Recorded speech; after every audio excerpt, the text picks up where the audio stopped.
So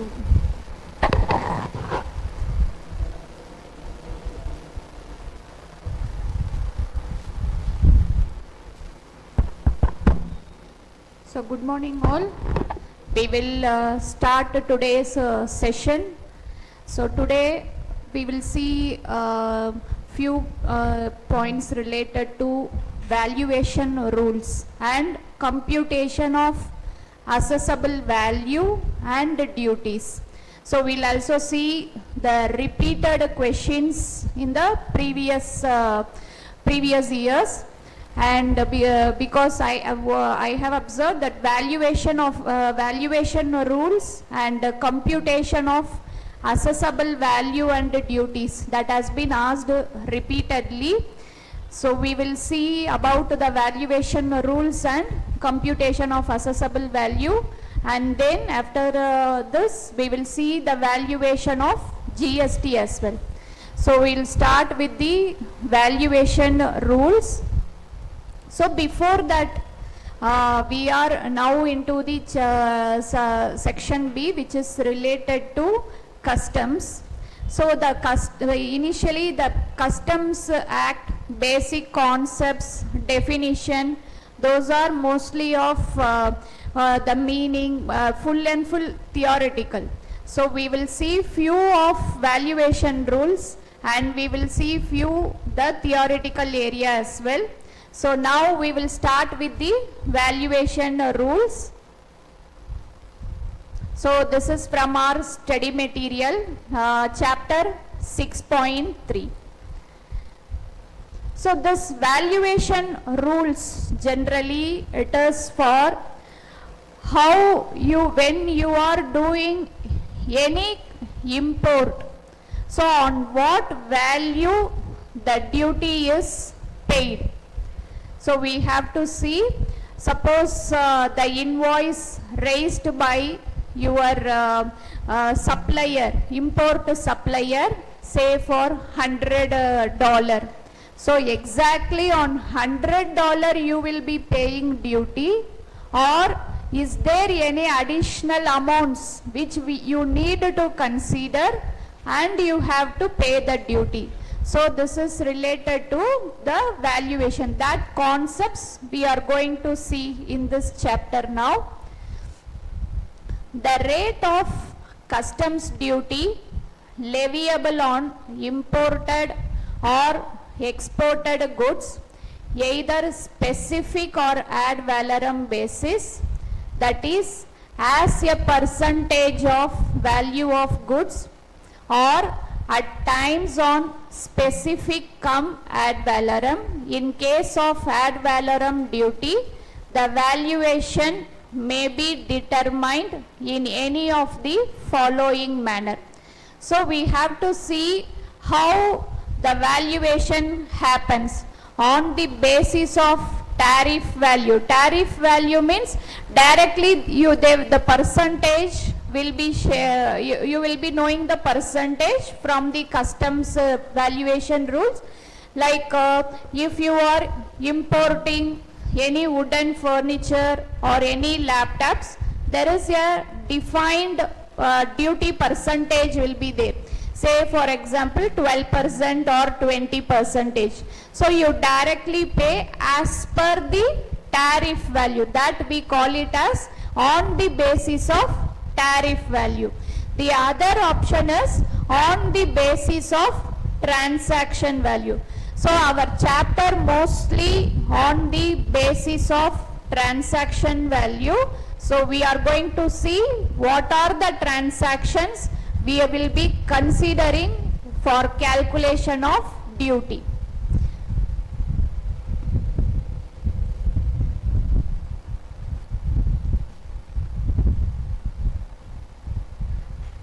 So these are on the basis of transaction value. So there are few things before we start with the problem. You need to understand few basic points. Then we will start with the problems. So directly we can't start with the problems. If you are now we are going to see about on the basis of transaction value how we will be calculating the customs duty when you are going to import any material. So first one is on the basis of transaction value. So the valuation of imported goods. So valuation mostly for import as well as for export. Export mostly not for only for some specified items. Government has given to promote the export. Generally for any kind of export we are not supposed to pay the customs duty. But for example, already the material is, there is a huge demand in India itself and you want to export the material. In that situation, there will be there is some duty percentage for some specified items. They charge higher rate of customs duty to avoid the export, because if you are exporting the fruits or rice or something which we have already demand here in India, and if you want to do the export, to reduce the export, so there is a specified duty percentage to in order to reduce those demand products for export purpose. So now full and full our chapter, it's fully based on the import only. Okay, so now we will see how we are going to value the imported goods. So these are the few points.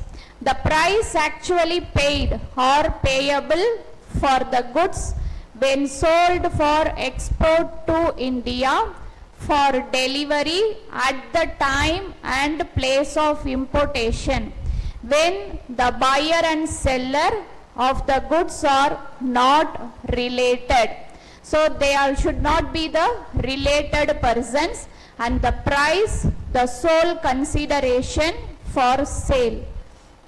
So this is the meaning for the valuation of imported goods. So the line by line only we will be applying in our valuation. So here comes the calculation. What are the items we are going to consider while calculating the transaction value? So the transaction value in case of imported goods, which include in addition to the price. So you received the invoice, it is for $100. So in addition to the price, any amount paid or payable for cost and services like commission and brokerage, engineering, design work, royalties and license fee, cost of transportation to the place of importation, insurance, loading, unloading and handling charges. So when you are importing, so not only the invoice price, additionally these are the items need to be considered in your invoice, and then you need to calculate the customs duty. So what are the items? Like commissions and brokerage, very important one within the bracket, excluding buying commission. So just have a look on these points. When you start doing the problem, we'll understand one by one. So engineering, design work, royalties and license fees, cost of transportation to the place of importation, insurance, loading, unloading and handling charges. So these are the items we need to consider, and this is for the how we are going to value the export goods. The same ones, if you are thorough of this point, the same only will repeat, except when sold for export from India. So for delivery at the time and place of exportation, and buyer and seller are not related. Price the sole consideration for sale.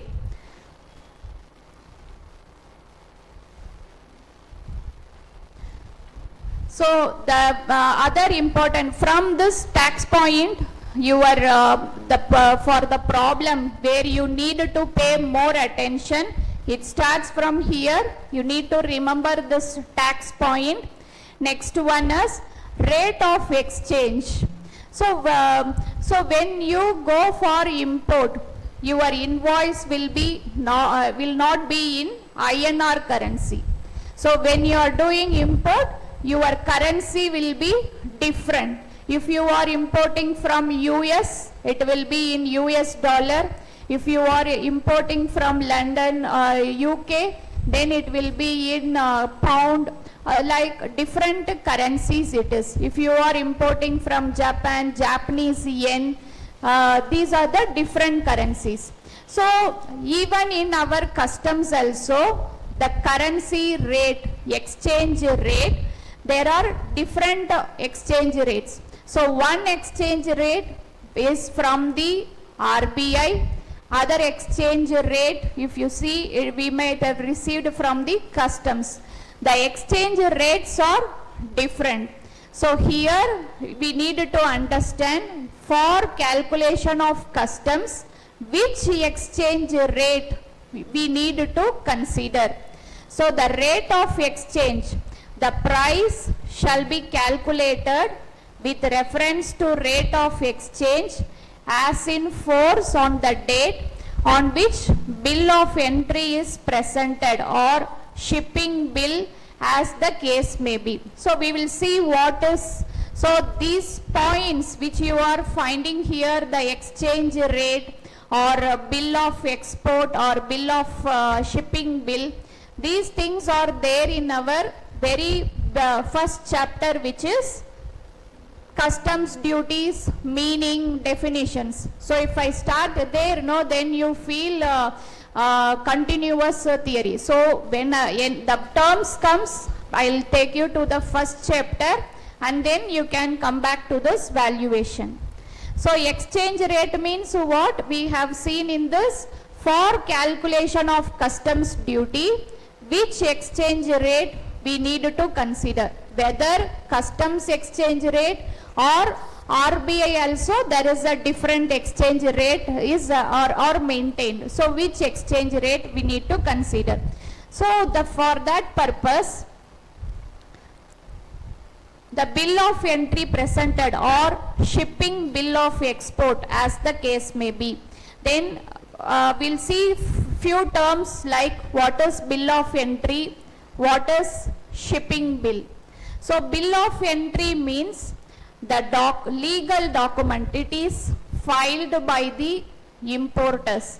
So suppose I am going to import, so in that case I need to file bill of entry, or the customs agent to facilitate the customs clearance process for the imported goods. So bill of entry, this the same in our material which you are seeing here.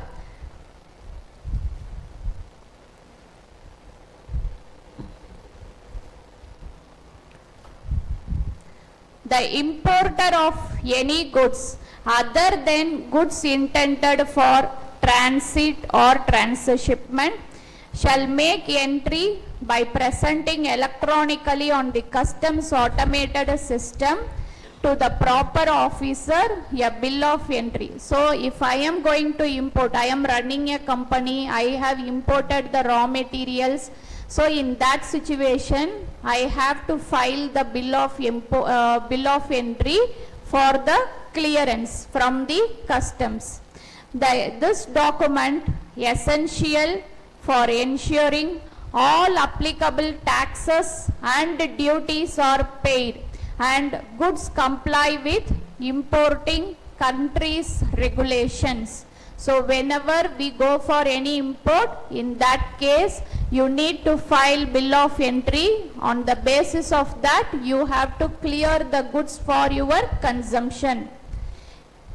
Say for example, if a company imports machinery from Canada, the bill of entry, what are the particulars which you will be finding in the bill of entry?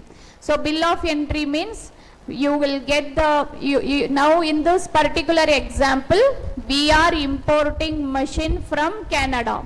So the machinery details, what is the value of machinery and what are the applicable duties. So on this basis, you will be paying the customs duty, and this helps clearing the goods through customs, and then you may also pay the duty as well.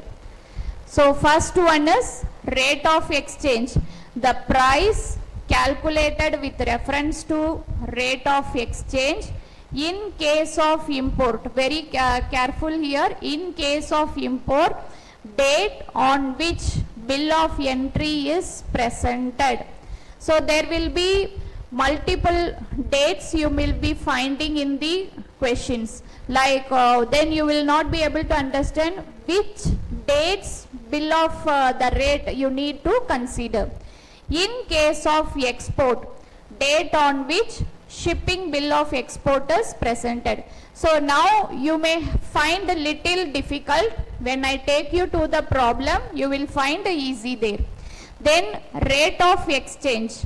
So the rate of exchange, one rate determined by the customs, that is CBIC, Central Board of Excise and Customs, or ascertained in such manner as the board may direct conversion of Indian currency into foreign currency or foreign currency into Indian currency.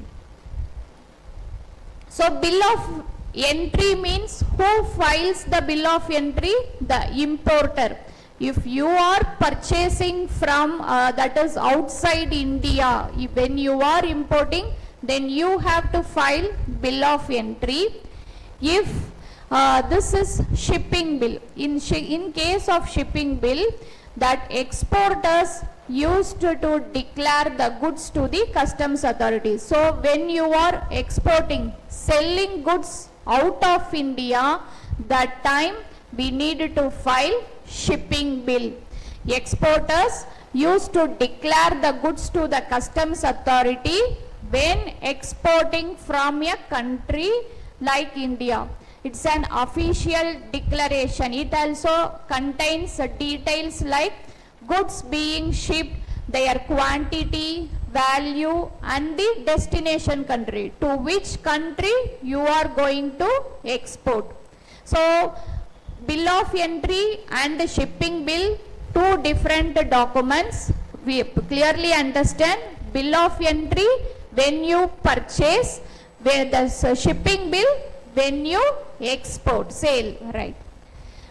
So below example you can see the exporter DEF wants to ship 1,000 shirts to buyer in USA. They need to create shipping bill. So if you have to go for export, then you have to file shipping bill, create this shipping bill. So what shipping bill contains? Exporter's details. So if I have my company, then I have to give company details. Then goods description, what goods I am going to export. Then quantity, value and other details, to till which port I need to export this particular goods. So this is for again clearance for the exporting goods. This is shipping bill. So once the shipping bill, the process is completed, then you will be receiving let's export order. These are the new terms. So what you call, this is let export order. Once you get clearance, the department gives you you will be receiving let export order after clearance. So once then you can, that means you are permitted to export your goods. So from here little small problems will start. So for this is for the rate of exchange. So we have seen what is the exchange rate to be considered, right? So this is from our chapter, from our material only. You can refer Example 5. Determine the rate of exchange for the purpose of computation of customs duty in the following cases. This small problems only. When you are working on some big problems, this helps you. So listen carefully here. So date of bill of entry or shipping bill. So two things are given here. So we know it, bill of entry is for import and shipping bill is for export. So the import is on 20th October 24 and the date of entry inward happened on 15th October, and you have the exchange rate from CBIC and exchange rate is from RBI. So what are the exchange rates you are finding here? One is from CBIC, the other is from RBI. So if you, I'll show one more where you can easily understand. This is from our final study material. So this will be very easy for you to understand. So if you want to consider the exchange rate, which exchange rate we need to apply? So there are two things, exchange rate of CBEC, and again from the CBEC only there will be multiple exchange rates. So which exchange rate you need to consider? So the exchange rate as on the date of submission of bill of entry, that exchange rate you need to consider always. So we'll go back to this problem. So as on the date of submission of bill of entry. So when the bill of entry is submitted? 20th October 2024, and the exchange rate we should always consider CBIC exchange rate. This is RBI exchange rate. This they may add in the questions so that to confuse. So you have to capture correctly which exchange rate needs to be considered. So CBIC, and what rate, whether you will consider date of bill of entry or date of entry inward. So always you should consider date of bill of entry, which is 82 rupees. Then again in case of export, which exchange rate you need to consider? So in case of exchange, in case of export, the exchange rate, that is again 81 rupees, that is as on the date of shipping bill. So these are the methods we need to, when if we are importing, these are the methods are there. So our focus mainly on the primary method, which is transaction value. There are other secondary methods also there, like how we are going to calculate transaction value for identical goods, similar goods. So there are other, apart from this transaction value, like deductive value, computed and residual method. So on the request of importer, the order of application of rules 7 and 8. So it's 7 and 8, it's still it shall be reversed. So it's still not that much important. So identical and similar. So if you see here, previous one, so we are saying identical and similar. So if you see the terms, generally what we understand, identical meaning and similar meaning, both are same. So as per customs, there is a difference between identical goods and similar goods. Identical goods means what? Must be same in all respects except for minor difference. Example, the Hero Honda two-wheeler products, namely Splendor and Passion. So what is similar goods? Goods having like characteristics and components. So and it perform the same function. Like Hero Honda example is Splendor and the Bajaj scooter. So I will not spend much time here. Yes. Now we have seen about the exchange rate, right? So see once again, now we'll start with the problem.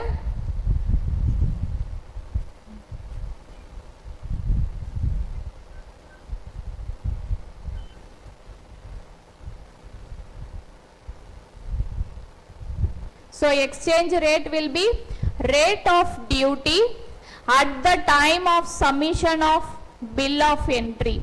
So see which exchange rate we are considering. Exchange, if in the question, if the exchange rate is given, it will be rate of duty at the time of submission of bill of entry, and one more is rate of duty at the time of entry inwards granted to the vessel. Whichever is later, that exchange rate we will be considering.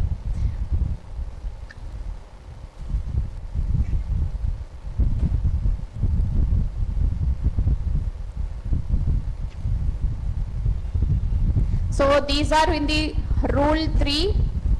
So again, you should know the meaning of related persons. From the beginning we are seeing about the related persons and the distinct persons differences.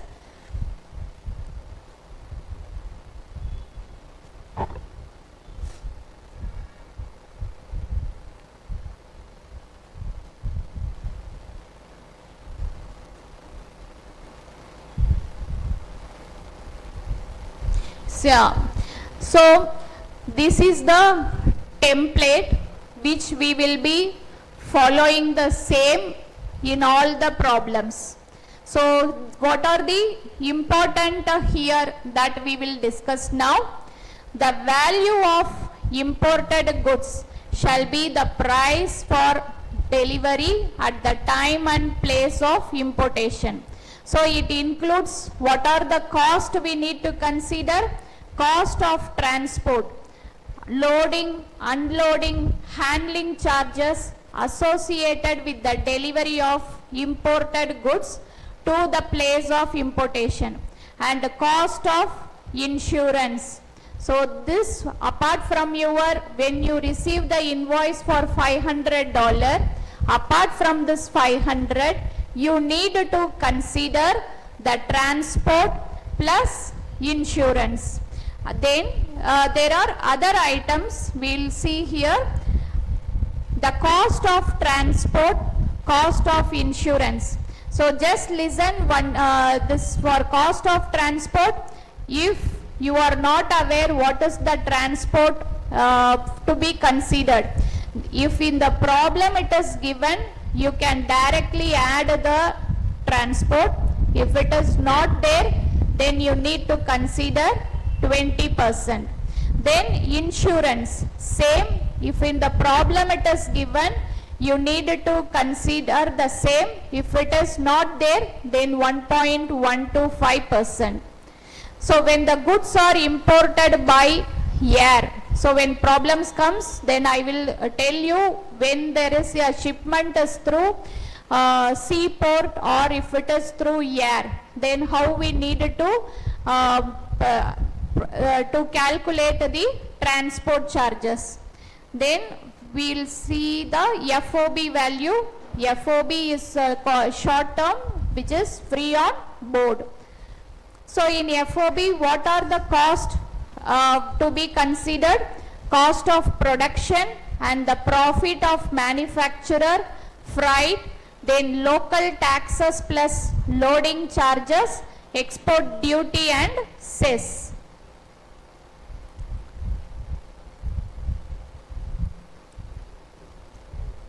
So we will see from here simple problems. I will show you the template. So what is the tax point which we have which is there in the in our material also? We can relate it and we'll try to solve this problem. So in this first one, price actually payable to the seller. So there are three different cases. These different cases, to understand the difference between the cost of transport and insurance. The first one is price actually payable to the seller. So what is the price we have to pay to the importer? Then we have cost of packing materials. Then labor charges for packing, price of material supplied to seller by buyer free of cost. Then cost of transport. So in different cases, you can see the cost of transport. In first one, you have the cost of transport. In the second scenario, cost of transport is not there. And in third case, it is given. Same insurance also. Then we have local transport in India. Then there is a mode of transport. So what we have seen in our tax point here, where the goods are imported by air, the cost of transport shall be restricted to 20% of FOB value of goods. So how we are going to apply this? We will see in this. First take only case 1 for the time. So in the first case, price actually payable to the seller. So we need to consider here. So what in this problem, what we are going to calculate?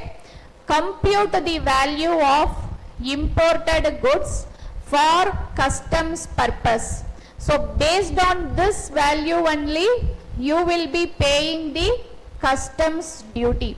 So when you are importing any material, so apart from the price payable to the seller, you will be considering the below prices as well and calculate the duty.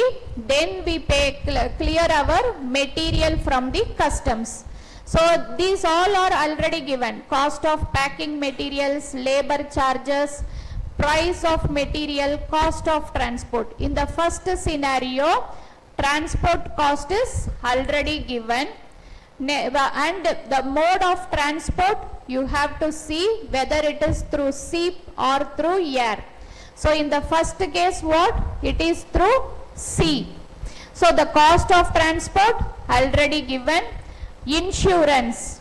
So if insurance is not given in the problem, so how for the calculation of customs, transport and insurance both are very important. So if the insurance is not given, how we are going to derive the insurance?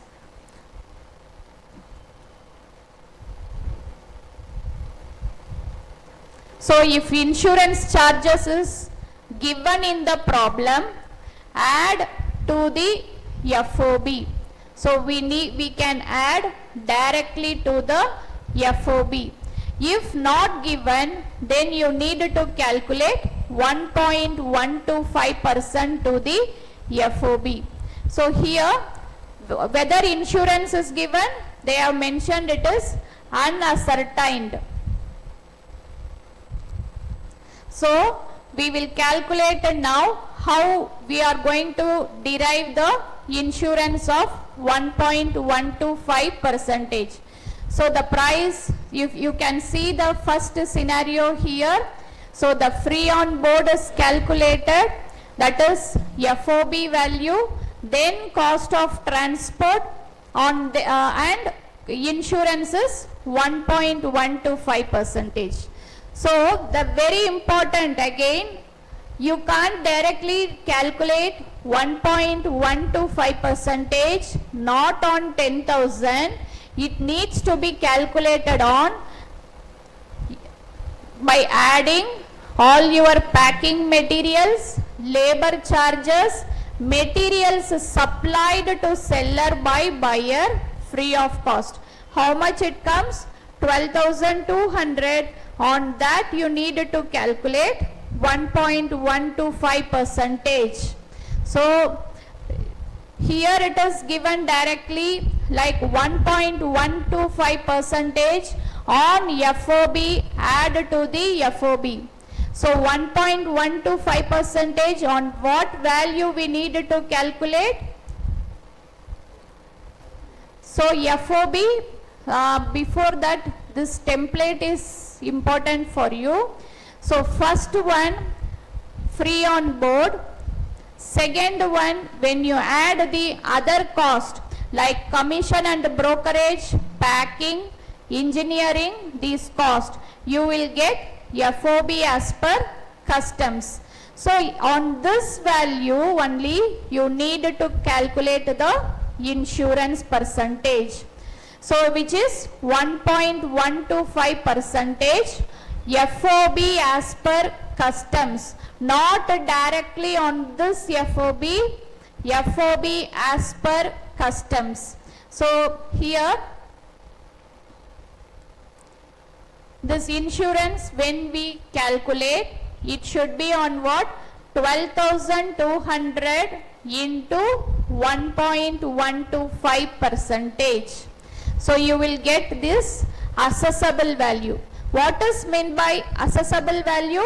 Assessable value is the value on which you pay the customs duty.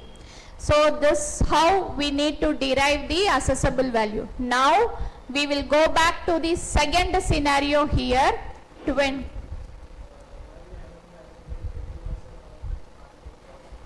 Where?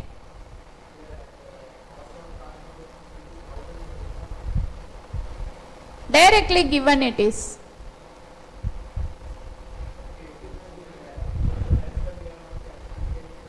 Yes, that if freight is for sea, so if it is directly given in the problem, you need to consider the same. So you need to see two things, whether freight is given. So freight here in this first scenario, 1,000 rupees it is given directly. Second thing, you need to see the mode of transport, whether through sea or by air. If it is received by sea, you need to consider directly. Okay, first one is completed. Now second scenario, the mode of transport is sea, but you have not given the transport and insurance. So in the second scenario, 20,000, then here you need to calculate 20 percentage. So 20,000 plus 500, right? So 20,000 plus 500, on this you need to calculate 20% transport, cost of transport. So that's why you should be very careful. Directly you should not compute from the FOB. FOB as per customs is different and this FOB is different. So now only the problem has started. There are I think almost 20 problems are there with the unique types. So when you are working, you will definitely understand what I mean to see. So 20,000 plus 500, and here the transport is not given. So 20,500 into 20 percentage. It is 4,100, right? Then insurance is not there. So insurance, how much it is insurance? 20,500 into 1.125. Cal check. 231, right? So now we are into the third scenario.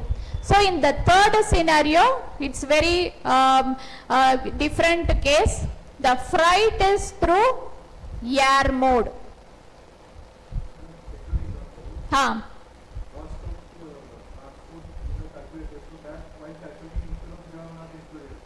While calculating? Yeah, for both you need to calculate as per customs. So even for calculating cost of transport, 20,500 into, yes. So I can show you, it's not minimizing. It's coming, right? 20,500 into 1.125 percentage, sir, it is. You are getting it, sir? Huh. So that 4,500 why we are not including? I will show you that table. This is the format, the rule 10 it is. As per this rule only, we will be applying for calculation of assessable value. So in this valuation of import, we are calculating CIF, or you can call it as assessable value. So CIF is cost, insurance, freight. So here the cost comes 20,500 plus freight is not given in this particular problem. So 20,500 into 20% and insurance. So 20,500 into 1.125 percentage. So now we are moving on to the third scenario. So listen for the third scenario. The cost of transport here is 12,000 and the mode of transport is air. So what is our FOB as per customs in the third scenario? So it is 30,000.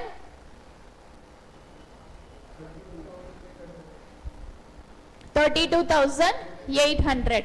Now if it is by air, directly calculate into 20 percentage. So how much you are getting? 6,560.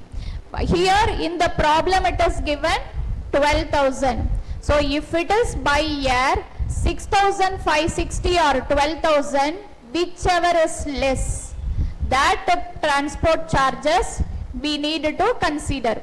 So 6,560 into 12,000, whichever is less, 6,560. So that's why here if it is by air, you need to consider 6,560.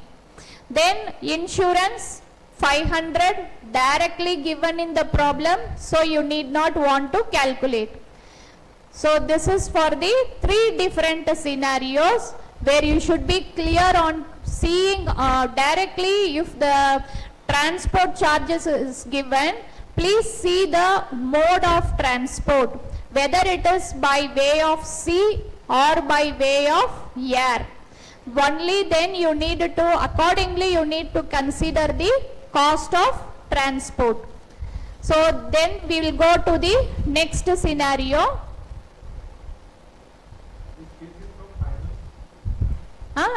Which one, sir? Yes, this is from final. I will share it. This will be very clear it is. No, actually, if you see this one, if it only for transport it is applicable. If you see insurance, if whatever given in the problem, you need to add. If not given in the problem, you need to calculate 1.125 percentage.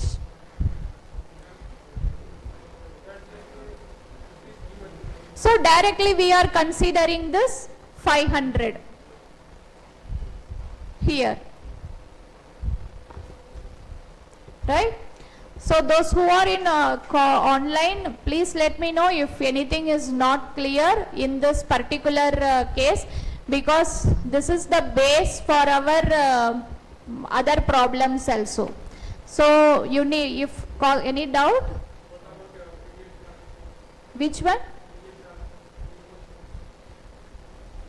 Which transport?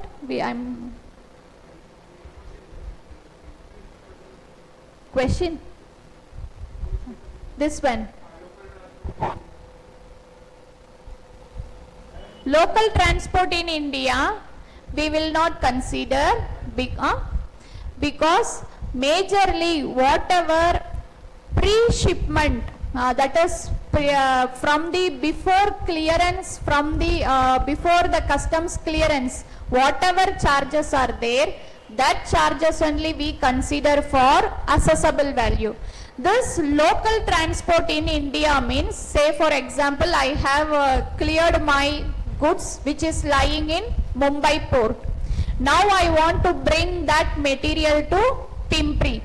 So for that is my pocket money.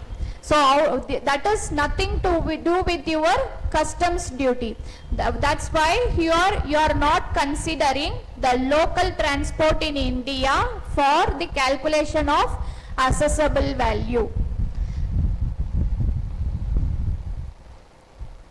So other things, the free of cost if you are importing, these needs to be considered.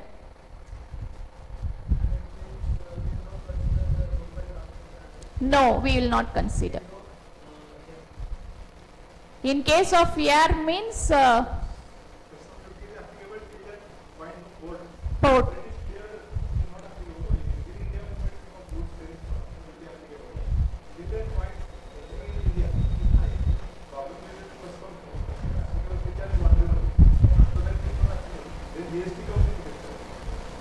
So the local means, as I said, from Mumbai port. You are asking for air freight or what? No, it is air freight is nothing to do with where even in the air here in this problem.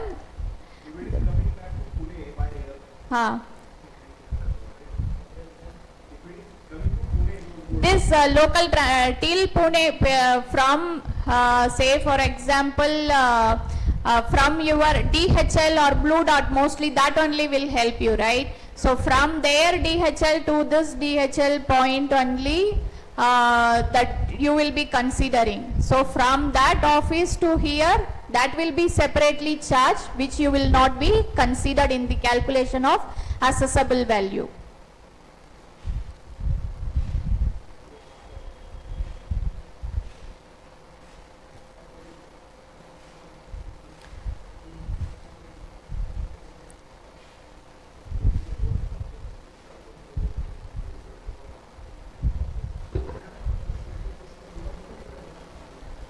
Yes, sir.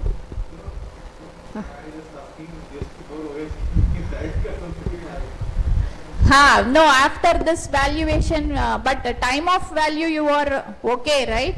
You are clear. So after this, these are only some 20 problems, everything like similar kind only. After till break, we will have this, post break, we will have valuation of supply. So we are moving on to the third problem now. Cost of machine. Again here also we are going to calculate the assessable value. Please have a look because all problems are in unique only. So here cost of machine which is $20,000. So very careful here. While calculating the assessable value, you need to show what is the assessable value in INR. So first one is 20,000, then your transport charges from his factory to the port of shipment. Transport charges incurred by the exporter from his factory to the port of shipment. So there is a difference. You go back to our template. Whatever cost of transport we saw in the previous illustration is different. Now the transport charges which we are seeing here is these charges. The cost of, you can see the illustration 3, what is the second one? The freight charges incurred by the exporter from his factory to the port. So this is the FOB. Okay, there are 3 things we are calculating. Freight on board, free on board as per customs, then we are deriving the assessable value. So here the second point is what in the transport charges incurred by the exporter from his factory to the port of shipment 1000. Then handling charges for loading the machine, for loading the machine in the ship, not here, it is loading at importer place, so that charges is $100. Then buying commission paid by the importer.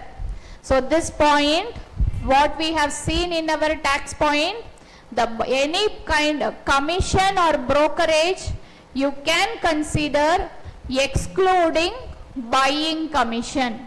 So buying commission you should not consider for calculation of FOB. So buying commission we are not considering here. See, it is nil. Then second one is freight from the exporting country to India. So what it is, the mode of transport you have to see. It is what is the mode of transport? Ship. So whatever the freight is given, you need to consider directly. So it is how much? 2000. Then last one, insurance again. Insurance is 1.125%, which is FOB as per customs. So nothing is there for us to consider. So directly 21,100 into 1.125%.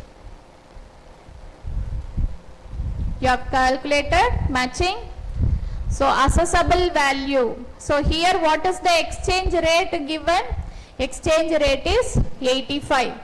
So our assessable value is $23,000, that is 23,337 into 85. So that is 19 lakhs is our assessable value. So please, have you all tried? You got this answer. So 20,000, 1,000, this 100. This is related to importers. First FOB.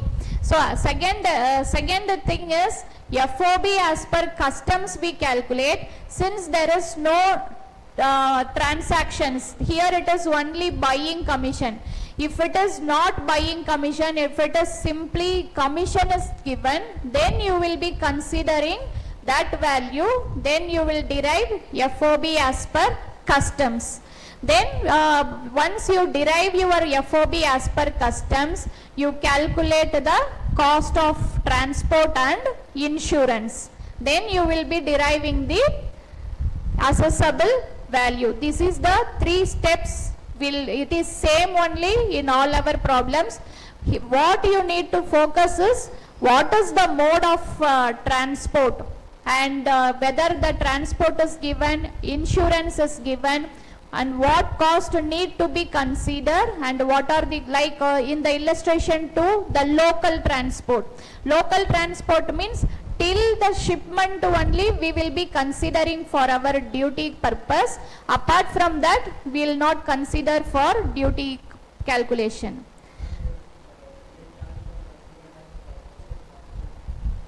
In this problem, because it is, what is the mode of transport here?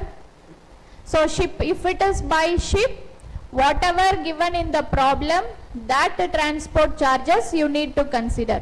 Only if it is by air, you calculate 20% of FOB as per customs, or what is given in the question, that transport, whichever is less, that amount you need to consider. So post this class, this will be easy for you. It is in final study material. So if air freight is given, yes, then you need to see actual air freight and 20% of FOB, whichever is less, that needs to be had. Okay. Now our case is what? Illustration 3 is what? If whether it is air freight given, no. If it is sea freight, yes. Our problem is shipment. So actual sea freight. So the actual cost of transport is given directly in the problem. So the same you need to consider. Where? The illustration 3. Insurance we have calculated, no? If insurance is not given in the problem, you need to manually add 1.125%. So you should not leave these two, cost of transport and freight. Yes, sir. Yes, other currency, because for this is fully valuation of import, so it will be in other currencies only. Exchange rate will be given in the problem, but the thing is, we should always, there are two different exchange rates. One is from CBIC, other is from RBI. So we always should have to consider the CBIC exchange rate. So now we are in the illustration 4. So we will see this problem. FOB cost of 4 lakh yen. It is in JPY. Freight from Japan to Indian port. So see here carefully, the freight is from Japan to Indian port. Insurance 20,000. Designing charges paid to consultancy firm in Japan. So the charges, it is pre-shipment. The designing charges paid to consultancy firm in Japan. Second one, next one is XYZ Industries had expended 2 lakh rupees in India for certain development activities with respect to imported equipment. XYZ Industries incurred road transport cost Mumbai port to factory in Madhya Pradesh. Here only you should be careful now. The CBIC exchange rate is 0.69 and the interbank rate is 0.7. Then XYZ Industries effected payment to the bank based on this exchange rate 0.71. The commission payable to agent in India 5% of FOB. So you know what action to be taken for freight? Insurance. Now designing charges is additional and below is the industries expended 2 lakh for certain development activities, that is new. And you know very well this road transport from Mumbai port to factory in Madhya Pradesh. Then commission payable to the agent in India 5% of FOB. So how we are going to solve this problem?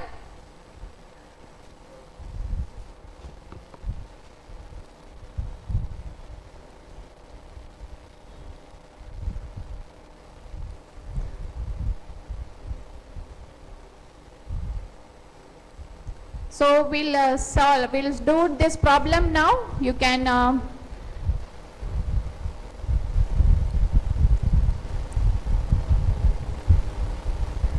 so you can also tell me how we are going to calculate. So now what we will write? Computation of assessable value.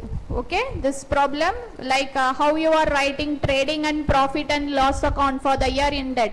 Same way computation of assessable value. Okay, so first one will be free on board and the next one will be free on board as per customs. Then after this cost of freight, cost of transport and insurance. So now first one is what? The 4 lakh FOB cost is already given. So that is equipment from Japan. So it is FOB is given. So how much it is? 4 lakhs. So second one, freight from Japan to Indian port. So you can, if you are okay to listen also, you can have a look on this problem. So that is related to what? Freight it is. freight from Japan to Indian port 40,000. Then second one, insurance paid to insurer, it is 20,000. So that yen is different and INR is different. If you want to convert in the first stage itself, yen to INR, you can do it. Otherwise, at the end also you can convert. So now insurance is 20,000. So we will see how we'll convert it. So the freight from Japan we have considered, insurance we have considered. Now designing charges. So take this design charges. So design charges is 60,000. So 60,000 you can take directly. Then if you read below the designing charges, there is another transaction. XYZ Industries expended in India for certain development activities. So I imported the machinery. For that, in my factory I have doing some activities. So where to place that machinery? So I am allocating some different place, preparing some place. For that I have incurred the cost. It is nothing to do with your customs duty. So you should not consider that transaction. So you can add it, but development activities, I will add here as development activities and I will put 0 there. It is related to post shipment expenses, right? Then next one is transport, road transport cost. So what it is? Road transport cost. Yes, this also nothing for, it is also post shipment only.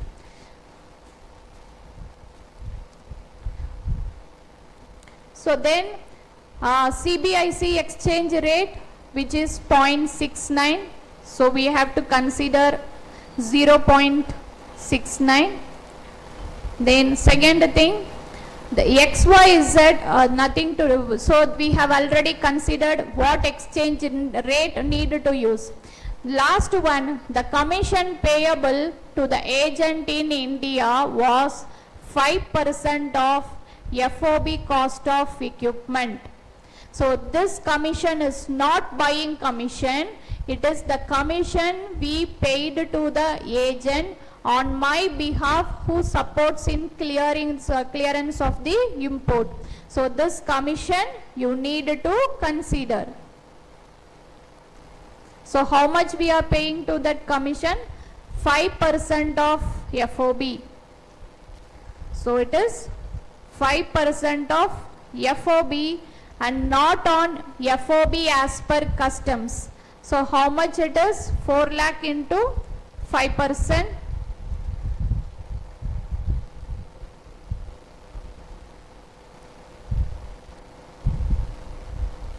So FOB as per customs we have derived now. Now whether it is through ship or what it is through ship, it is the port here. So it is the transport charges 40,000 is there. So what the first one, FOB as per customs, it is in JPY. So calculate FOB as per customs in INR.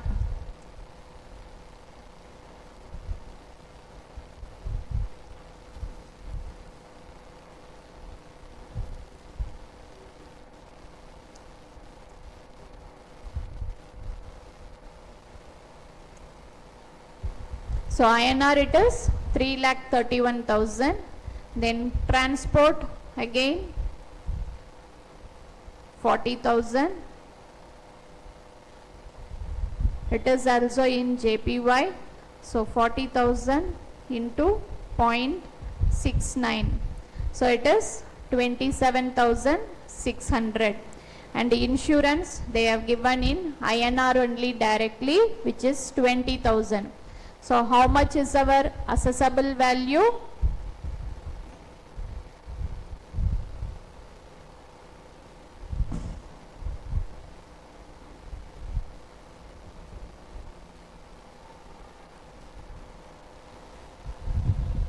So you want to see, or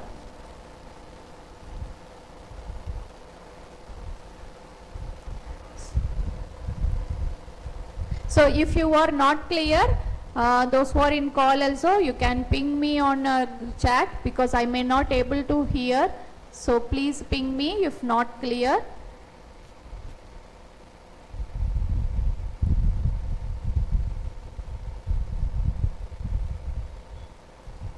This is, see, you can, I may write FOB, but you write fully cost, insurance,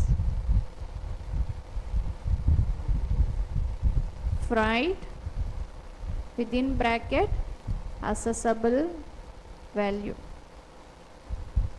Here, computation of assessable value of XYZ industries, of XYZ industries.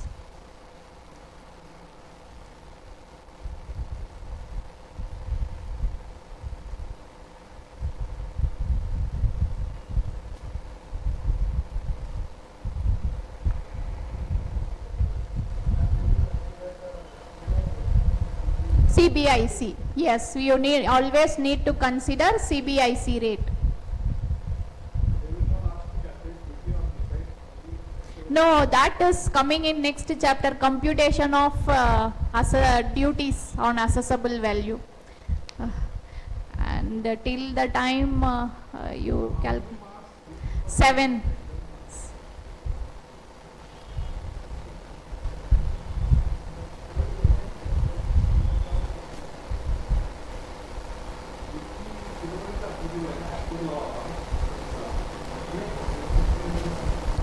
Sir, you can see here,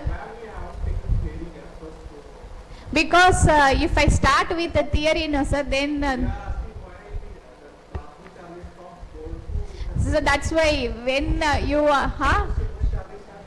only if problem comes, no, if I start with theory also, it will be difficult to focus, no. So that's why I started with the problem. From here, wherever you are stuck, I will take you to the theory part. So this is in the December 2024, sir, this one.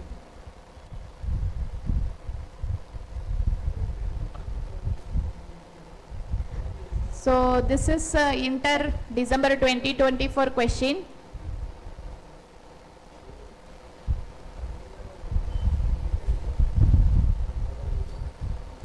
You can see the same price of the machine, air freight, royalties, design, insurance.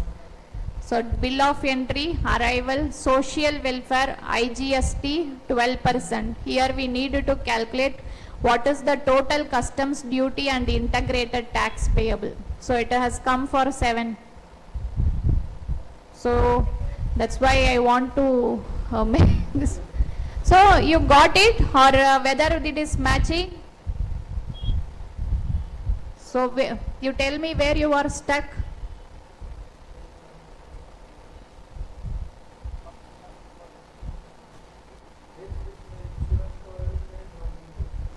Insurance, 10,000 and 20,000. That's what I want to ask. See, actually the same problem which is there in the final as well. The insurance paid to the insurer, here it is 10,000. If you see, rest all are similar only. Instead of 4, here 2 lakh in. So it is 10,000. There in our inter it is 20. You have to get 3,78,000, correct? So if you want to change the question, instead of 20, make it as 10. In our study material. So how much it is given? 20. Because of the insurance difference. Insurance, if you see, it is 20,000 in the question.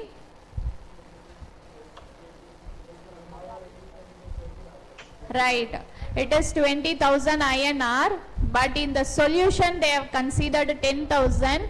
That's why there is a 10,000 gap.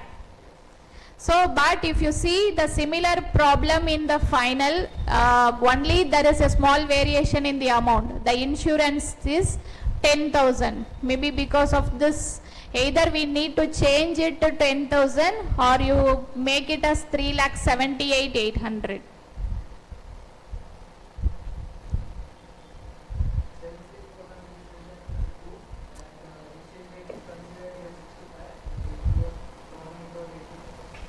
Which problem? Which problem? Here? 85. It is 65. Okay. Where is 65?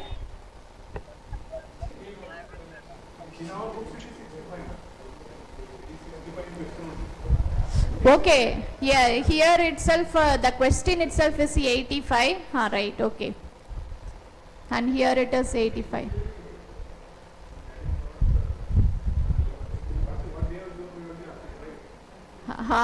Yes. Yes.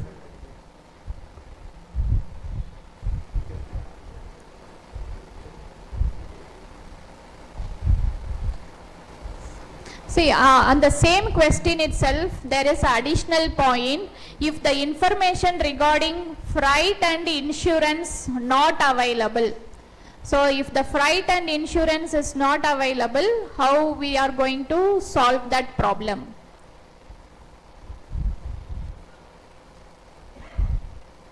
So, how the same only here?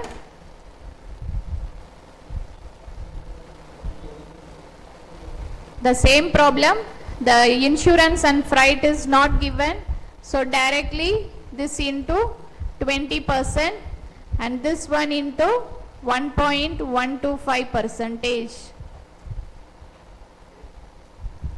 4,01,166.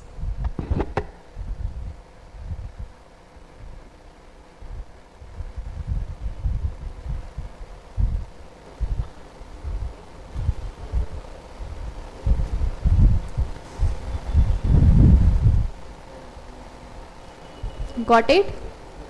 Okay. So,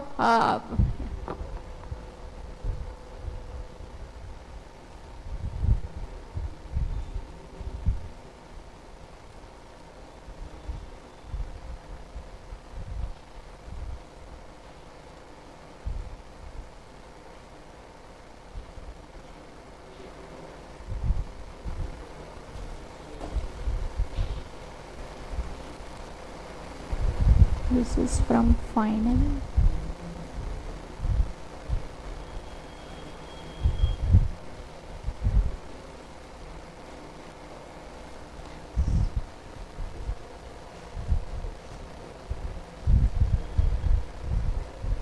So you got an answer?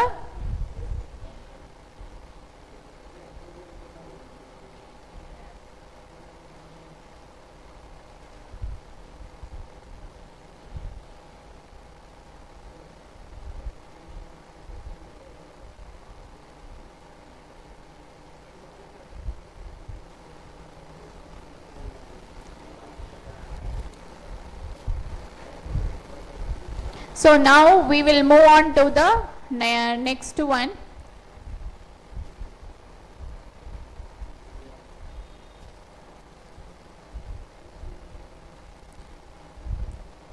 So identical goods, and we have seen till now we have seen about the primary method. There are also some secondary methods we have seen. So what we have seen is the how we are going to derive the assessable value. This is the method on the basis of transaction value method. So now we are into the transaction value of identical goods. So the department has received the similar, that identical goods. So what cost needs to be considered for calculation of customs duty?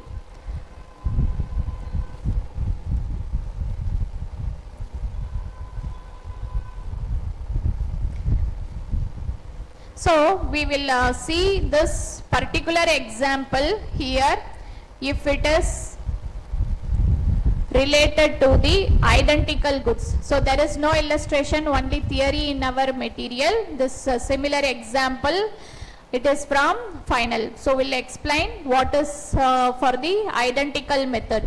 The value of imported goods shall be the transaction value of identical goods sold for export to India and imported at or about the same time as the goods being valued. So what identical method, identical goods means imported goods, same in all respects including the physical characteristics, quality, reputation as the goods valued except for the minor differences. It is produced in the country in which goods being valued were produced and produced by the same person who produced the goods where no such goods are available. So the such identical goods sold at the same commercial and quality level, no such sale found. The transaction value of identical goods sold at different commercial level shall be used with certain adjustment. More than one transaction of identical goods is found, the lowest of such value used for determining the value of imported goods. So if it is the identical goods and you don't have the price to calculate the assessable value, in that situation, so where the price is lower, so if you see in this example, it is a consignment of 800 metric tons of edible oil of Gulf origin imported by a charitable organization in India for free distribution to below poverty line citizens in backward area under the scheme designed by Food and Agricultural Organization. A nominal price $10 metric ton was charged to cover the freight and insurance charges. The customs found out at the time of import of this gift consignment, there was the following imports. So for free of cost it has been imported. So now we want to calculate the assessable value. So the customs duty, customs authority, on what value they compute, how they will be deriving the assessable value. So they will take down the list recently what was the import happened to the same quality of the product, and whatever price is low, that price they consider for calculating the assessable value. So it is the consignment is of 800 metric tons, and here recently what was the import has happened. So there was a 20 metric ton which has imported for $260. So these are the transactions happened for the similar product, that identical product. Now we need to see what exchange rate, what is the price we will be considering in this situation. So here it is clearly given the price which is the lower one, the lowest price will be considered for the calculation of the assessable value. So which one is lower? The $160 is lower. So directly 800 multiply 160, and the exchange rate is given which is 63. So you get the assessable value.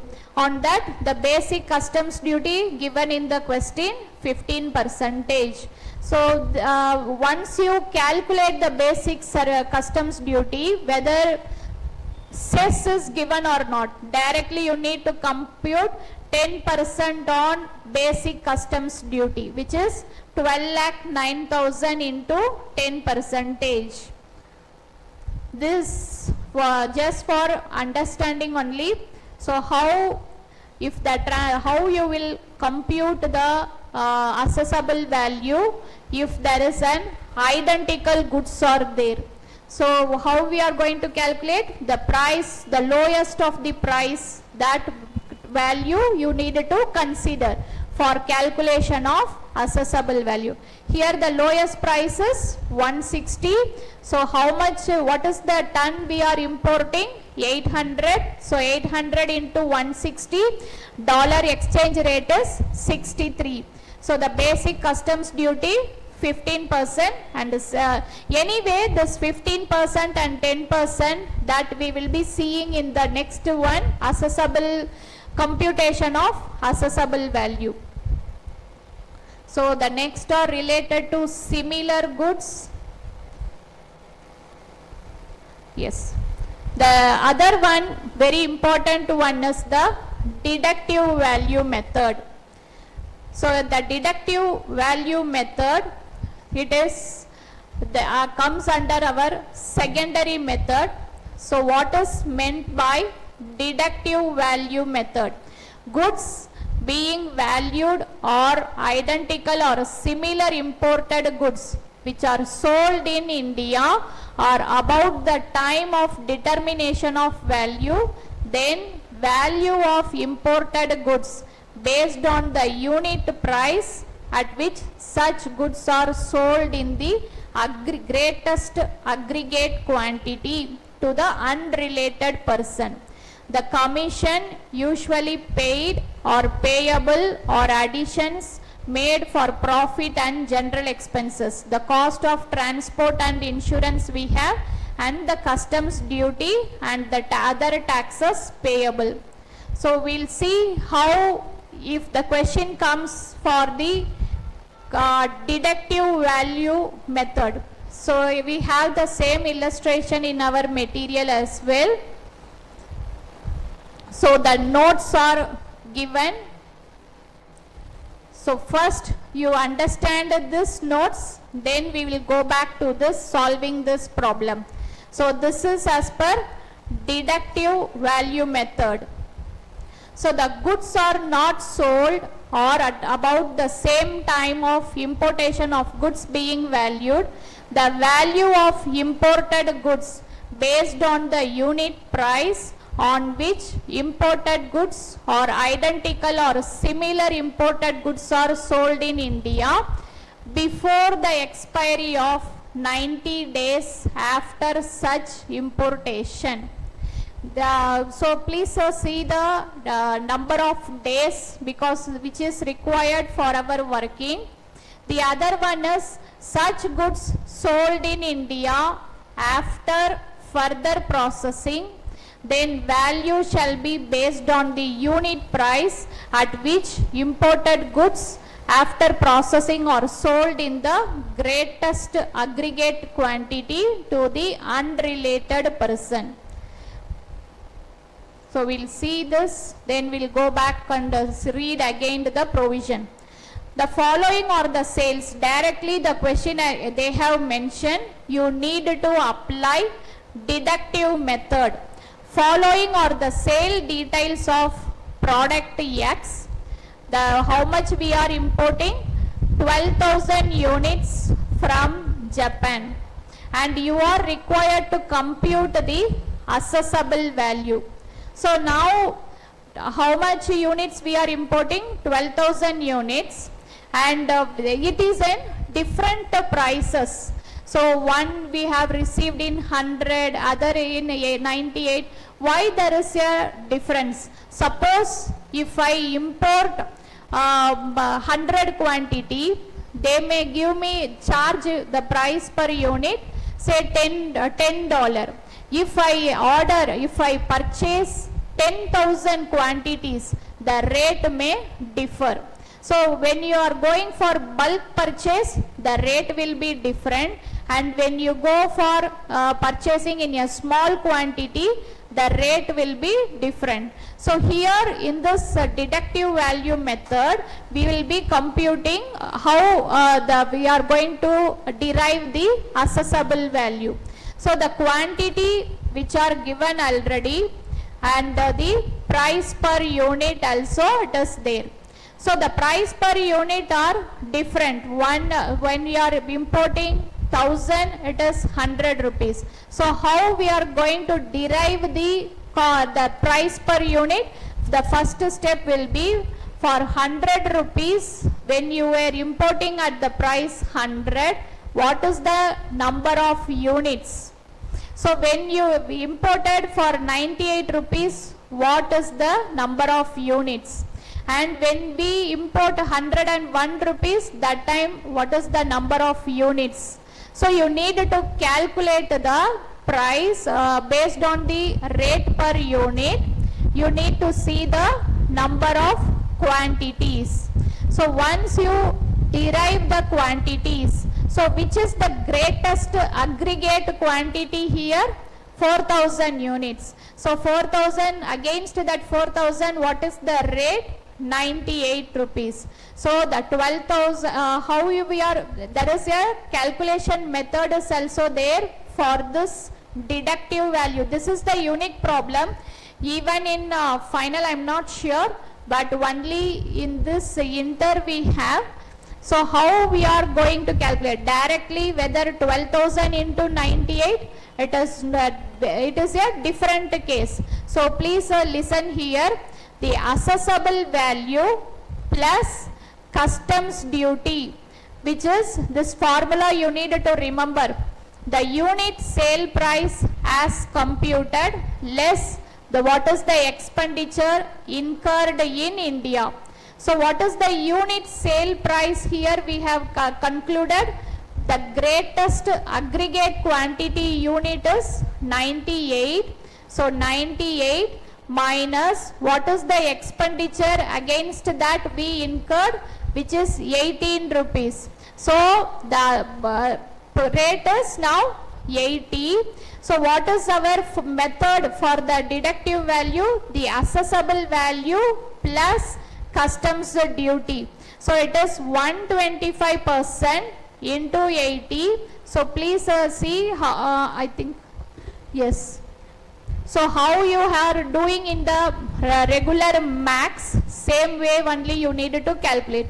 You can see here the assessable value plus 25% of assessable value, which is equal to unit sale price minus expense incurred in India.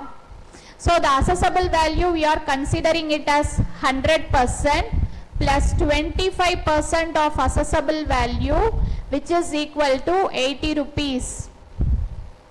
So directly we are not considering 98. So this is how you need to derive the assessable value for deductive value method.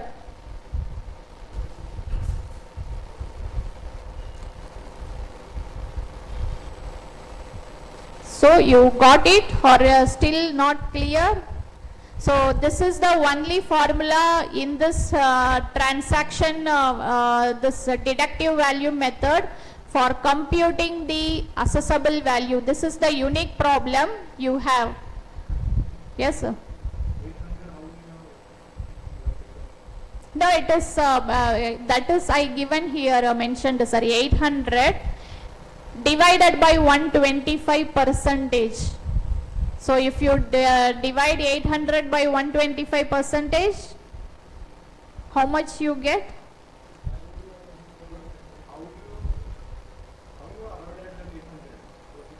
No, 800 is the quantity. Oh, sorry, 800 is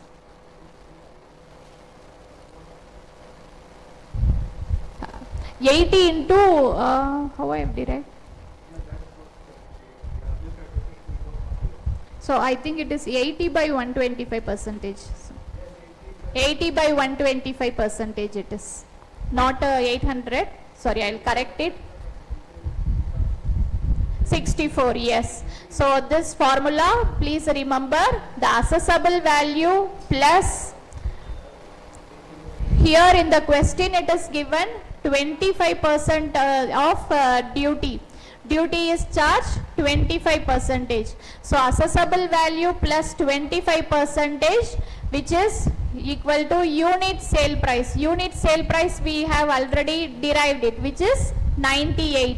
So the expense incurred in India, which is given, the expenditure incurred in India, which is 18 rupees. So 98 minus 18, which comes to 80. This is not 800, it is 80 by 125% it is.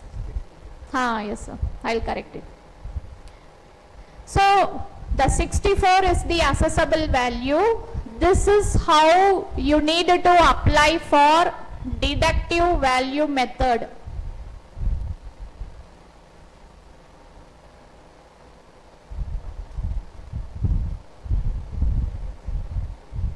You got this 64 number? Yeah. So that duty will be paid for this 12,000 metric ton, 12,000 quantity is 7,68,000 into 25%. So it is 1,92,000 you will be paying the duty.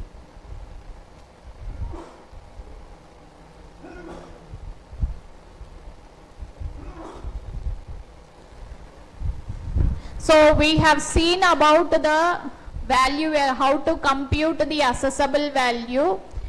First one is on the basis of transaction value, means how we have to derive. Next one we have seen, if it is through deductive value, we need to remember this calculation. So it means your assessable value, you are reducing it, and that is if it is on the basis of deductive value method. Then residual method. So you have a computed value, residual method. Residual method, it is as a general term only. If the imported goods not be determined, then the value you need to compute as per the reasonable means, general provisions. So whatever data is available, based on that we need to derive the rest by means of residual method.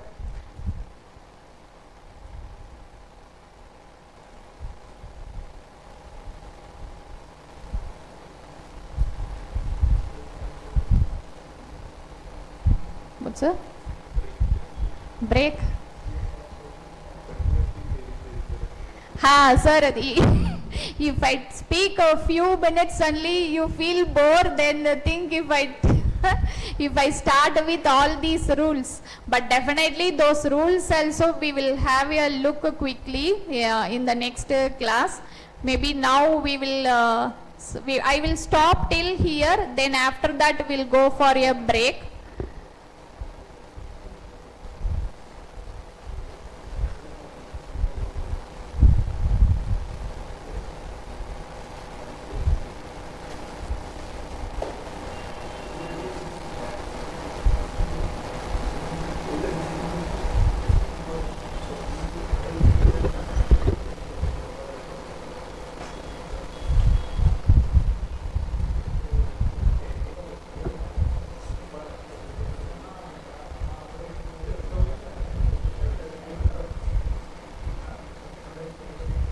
So we will see this simple problem, and then we'll go for a break.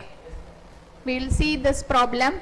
So you asked, sir, that computation of duty and these things are not there. It comes in the next chapter, which is assessable duties. In the next chapter you can see. Where? Here I mentioned it or what? No. Okay, SWS, in my, when I write, I might have mentioned the SWS, Social Welfare Surcharge, which is 10% on, it's like a cess, like on basic customs duty, 10%. In this example, if you see, I have the assessable value, which is 2 lakhs. On that, in the problem it is given 10% is our basic customs duty. But nowhere it is mentioned that you have to calculate a social welfare surcharge, but still you have to, like a cess, you need to add on 20,000 10%, which is social welfare surcharge, which is 2,000. So then you will get the 2,22,000. On 2,22,000, IGST, integrated tax, will be calculated. So on 2,22,000, 18% is 39,000. So what is the total duty we are paying? 22,000, and this 39,000, which is IGST, which comes to 61,960.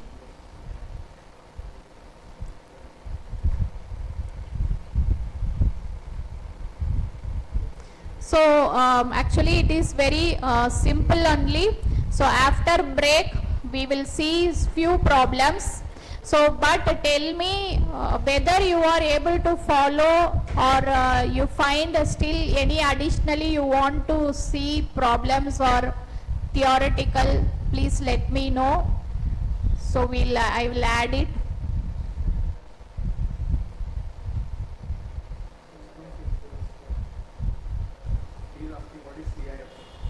Cost, insurance, freight. So you can there are two, it is also called as assessable value.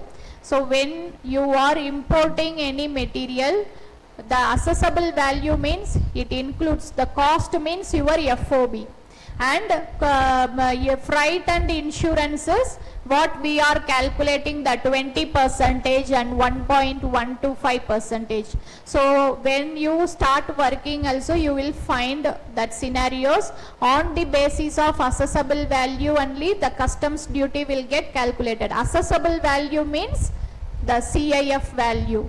So if I tell you that time, no, that time when you are listening on a continuous theory, you will not be able to pay attention on this. So see here, this is our rule 10, which is there in our material.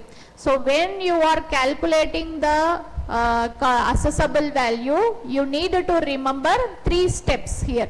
One will be the FOB, other FOB as per customs. Then you will be deriving this assessable value, which is CIF.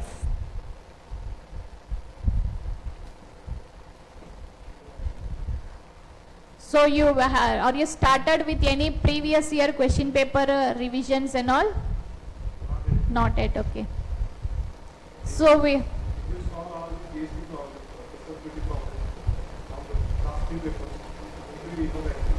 it will be? Yes, actually that's why I did not give more pressure also, sir, because mostly this is the same, even for final also we get these types of questions.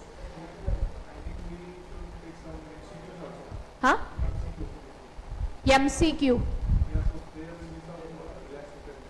Yes. Okay, post break we will see it, sir. I also plan, because if you see in this question paper,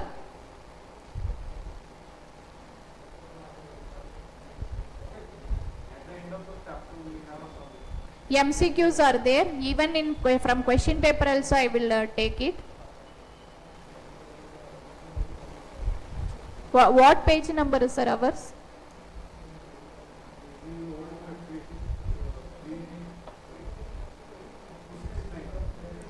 69.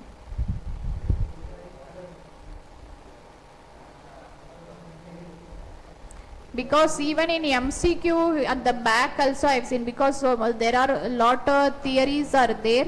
So I will see in any theory is repetitive, and I will share on few points only on that.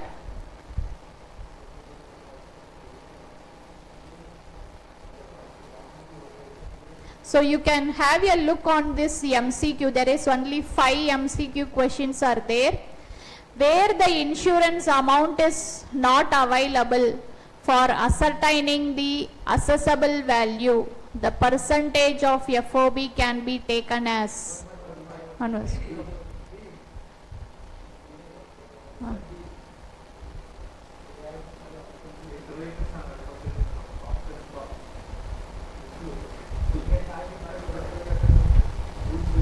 So goods which are same in all respects, including physical quantity, identical goods. So this one only. So this difference is there.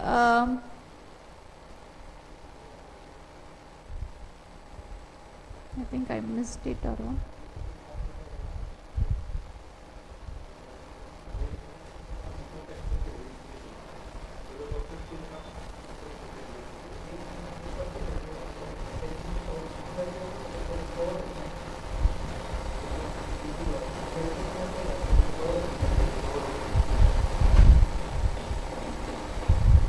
So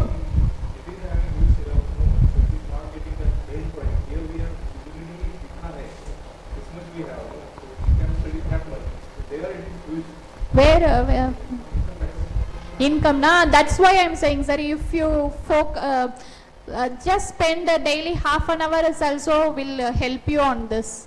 I know DT will be so vast it is, you can't skip any of the sections or these things. Here next question we will see, where the transport charges is not available for ascertaining the assessable value for customs duty, the percentage of FOB 20%, right. Buying commission shall be included in the right. The transportation charges incurred by the importee for transporting goods from factory of the exporter to the port of exportation. Is the statement right? Yes. So true or false? On the request of importer, so you will not be able to see this one. I will explain for the deductive value. The identical goods means imported goods which are same in all respects, including the physical characteristics, quality, reputation as the goods valued, except for minor differences. So you can have a look here. Yes. Right. So yes. For the purpose of computing assessable value, insurance cost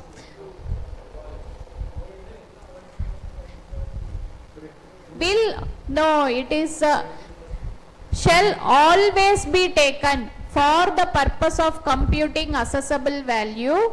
Insurance cost 1.125% always be taken. Always you will not take. If it is given in the question, you take that one. If it is not given, then you consider 1.125. Okay. In case of air transport, transportation cost restricted to 20% of FOB while computing assessable value. Yes. Rate of exchange provided by CBIC considered while computing. Yes, this is the rate of exchange you consider.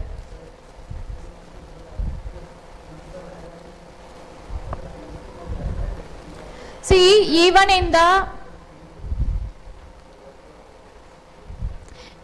see, this is the questions at the back also.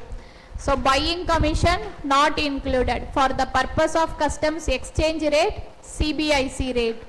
That value, it is transaction value of such goods. The value of imported goods shall be transaction value. So rule 10, certain items required to be included in the assessable value.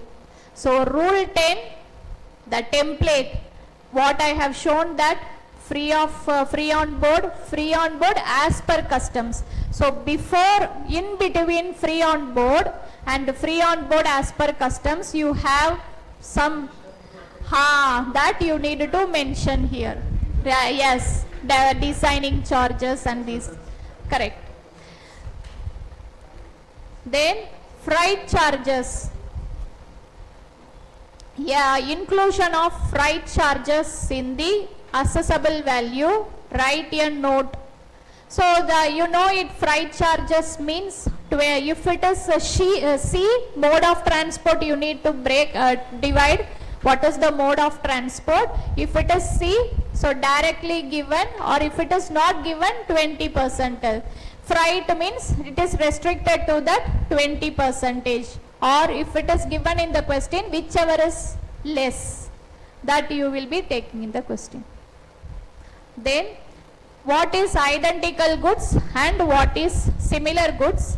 So it is this is from the final material, sir. I will give you this. You can have a look on this identical and similar methods. There is lengthy theory is also there. How much I can short and give, that also I will share with you. So till this, and after now time is 11:03. So after how much time you will be back? 11:15? 12 o'clock? 11:10. Yes. So come fast, we can close it quickly.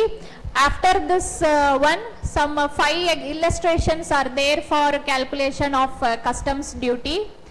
And then we will see few of valuation of supply. So you will get idea what is in GST area, what is the value. Here we have seen now customs related, how you are valuating when you are importing the goods. Same in GST, how you will be doing the valuation. So you will get some idea about now here freight, packing, designing, these are the cost you are adding, and then you are deriving the duty assessable value. On that duty you are calculating. Same way in GST also, apart from your the price, base price of your material, what are the charges you need to add and how you will be calculating the GST. So it is very simple only. We will have a look post break. So those who are in line on call, we will connect at 11:10. 11, what time you will be back? 11:15. Okay.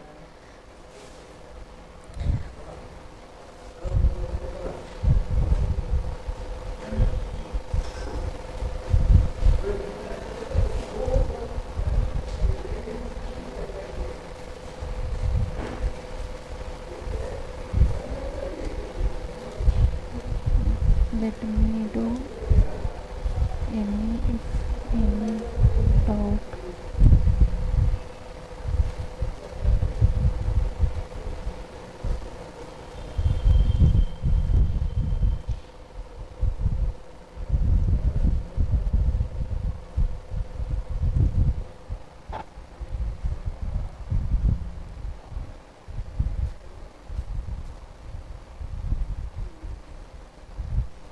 So you are okay today, got something, you understood something.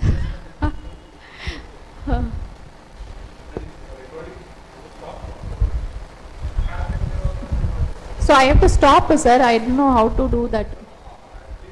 How to do it, sir? That I took this one. Okay.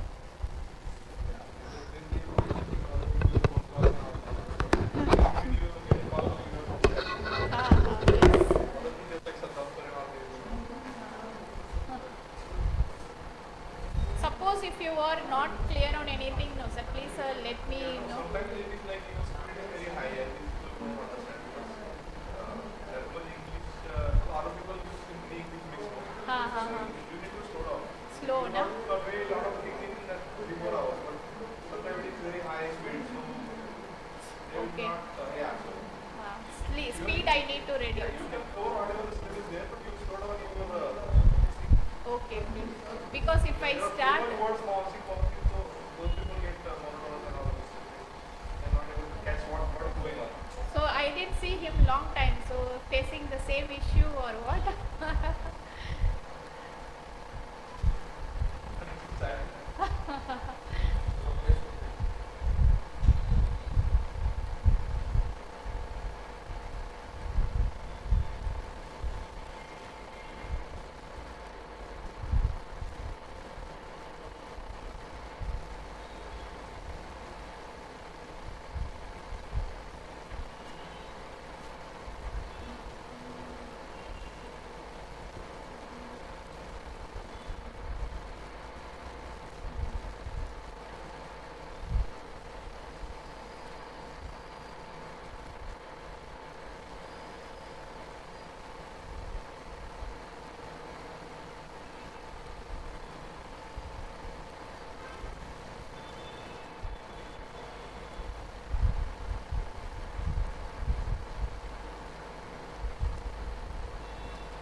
not clear, please let me know, because definitely there will be a question from this chapter. So please tell me.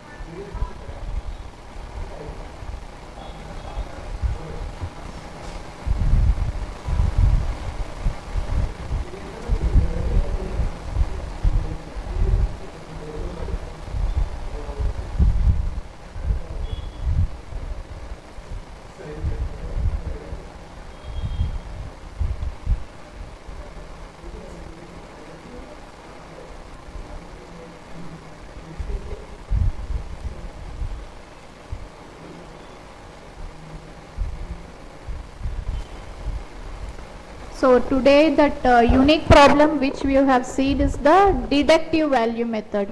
Okay, when you are working, revising, no, please have a look on that problem. Rest all problems, the 3 steps, FOB as per customs, assessable value, same you need to follow. So now we will go for the calculation on the assessable, how we need to calculate the duty now. Okay, so this one is simple. You have seen this problem, that is you have directly given the assessable value. You need to just compute the basic customs duty and the integrated tax. So directly 2 lakh, on 2 lakh 10% and social welfare surcharges. They will not give you that you need to compute the social once your customs duty you have derived, it is our responsibility calculate the surcharge for the same. What is on the basic customs duty 10% on that is the surcharge percent. Then how you will be calculating the integrated tax? You should be careful here, not on the assessable value 2 lakhs. You need to calculate on the 2,20,000 including duty.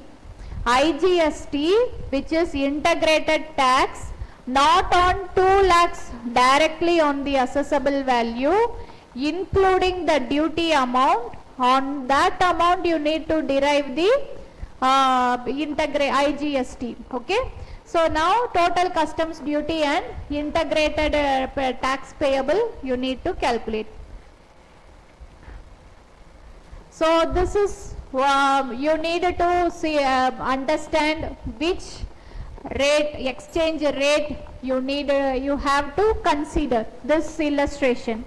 So X and Co imported goods from USA, determine exchange rate need to be considered for computation of import duty. So which exchange rate we have to consider? Bill of CBIC, correct, and the bill of entry. So it is 84.5, that's all.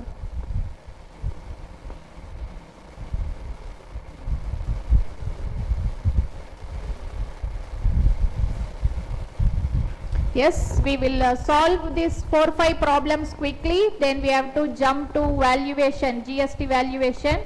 So first one is CIF value. Here the question is Malya Internationals Limited imported machinery by air.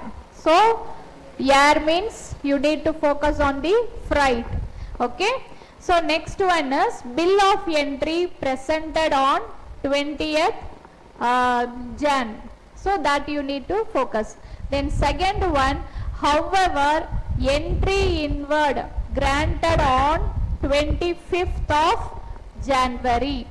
Relevant information is given. Now CIF value, air freight, insurance. Now which rate of exchange and the, so here duty is separate. Only thing is exchange rate, which one you need to consider, that will be the question. So one is the bill of entry rate is 20th January and the entry inward granted on 25th of January. So which is the exchange rate?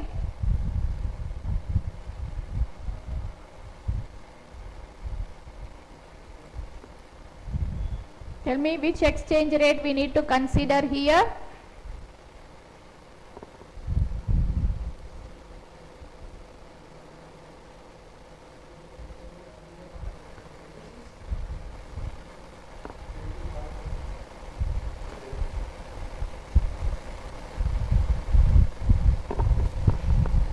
So 86 as per CBIC. So what is our bill of entry presentation date?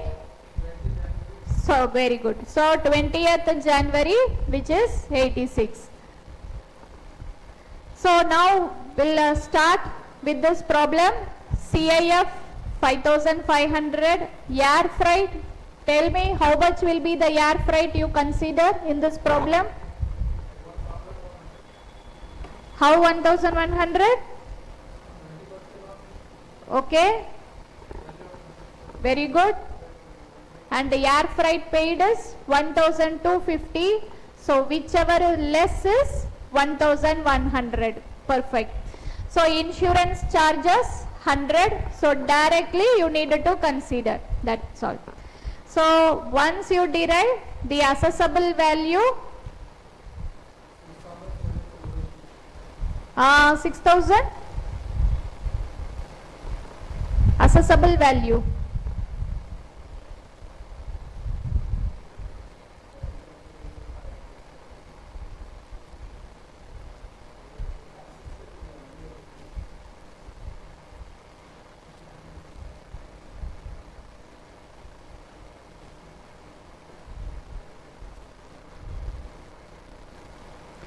One minute. Here it is. Deductive value method, I think. Imported machinery.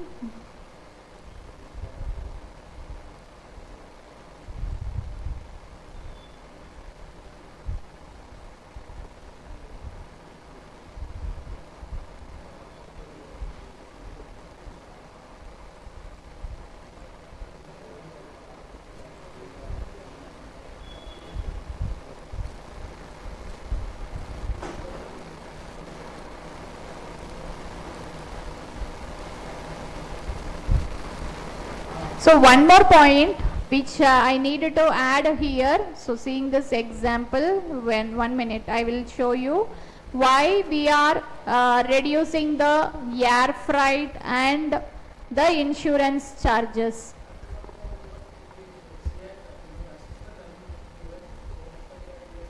Yes, directly they have given it. You are removing the effect and then you are adding the deriving the correct FOB, then you are calculating the assessable value, because these are already included in this charges. So the air freight paid and the insurance charges, these are already included. So removing the effect, then you are deriving the FOB value and then you are the revised assessable value here. So it is 4150. On that the air freight is more than 20%, and then it is which is 1250, whichever is less. So the insurance, directly you are adding the 100. So your final revised value is 5080. On that into 86 rupees, which is coming to 4,36,000.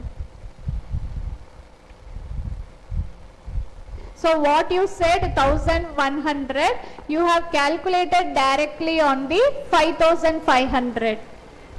So you can calculate.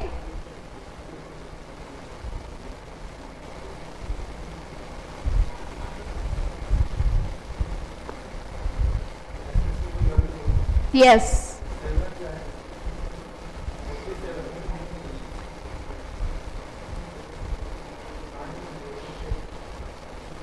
Wait, let me clarify your doubt.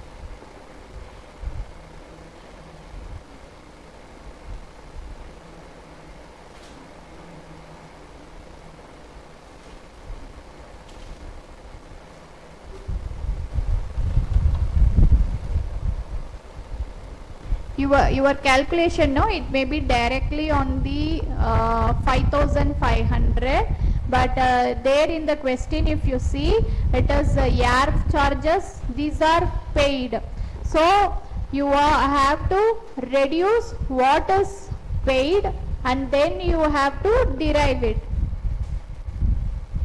There is a difference what we have seen earlier in that problem.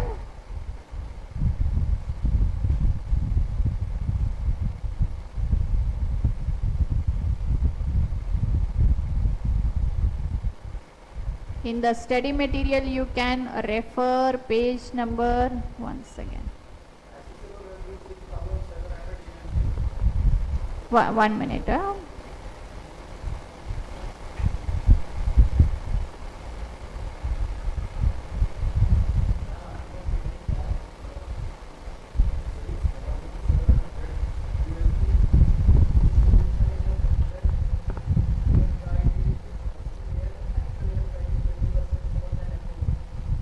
Correct.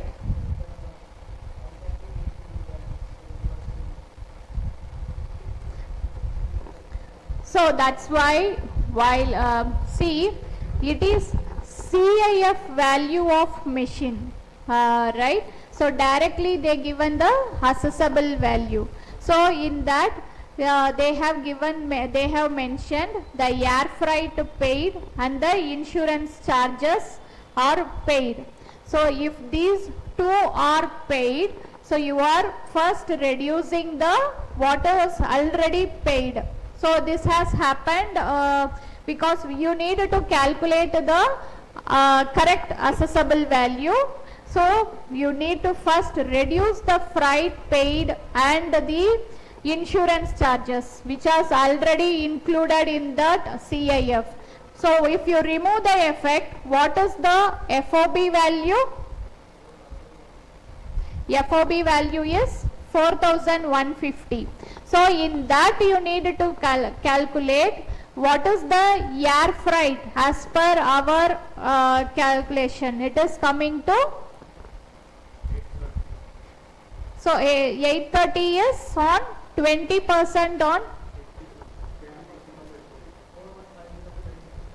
so it is coming to 830. So then insurance which is directly given in the problem, so it is 5080, $100, it is coming to 5080. So the assessable value is into 86 rupees. So if the assessable CIF value, where it is given directly, whatever the charges, air freight or the insurance, these are considered as post shipment. So you need to reduce that air freight and the insurance, then you calculate the FOB as per our regular method, 20% of FOB or what given in the problem, whichever is less, then you calculate the insurance. So on 4,36,000 the BCD is 10% and social welfare surcharge on 43,000, 4,300. So IGST 18%.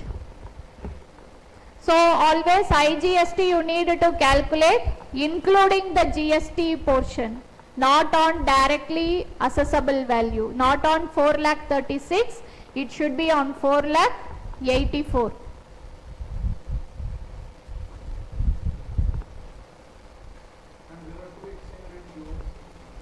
So whatever the bill of entry exchange rate needs to be considered, sir. Bill of entry is presented on 20th Jan and entry inwards granted on 25th. So always bill of entry presentation date needs to be considered. So 86 rupees.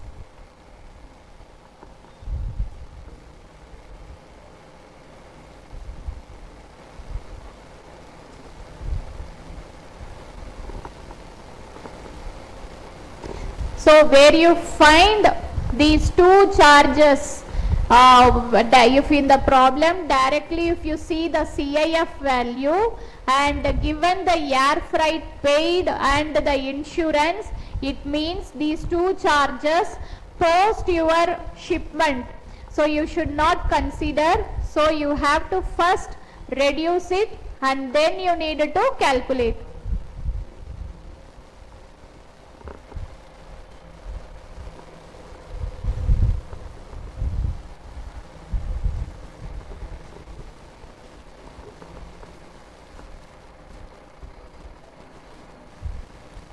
So anything still where you are stuck?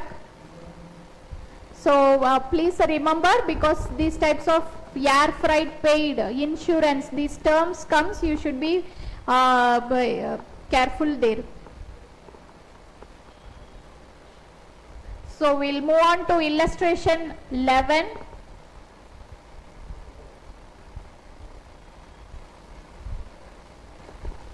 So here illustration 11, assessable value is given 10,100. Date of bill of entry is 25th April and the date of entry inwards is on 21st of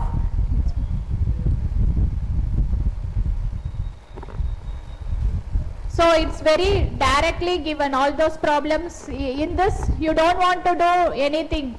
Directly the assessable value is there. The assessable value is including your freight and insurance, right? So the directly assessable.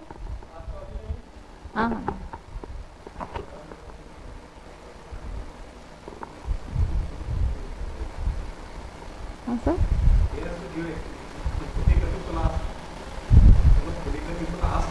Have you taken all the after going home?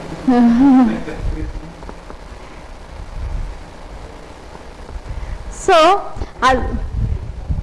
here 85, yes, because date of bill of entry date it is. So the assessable value is directly given, right?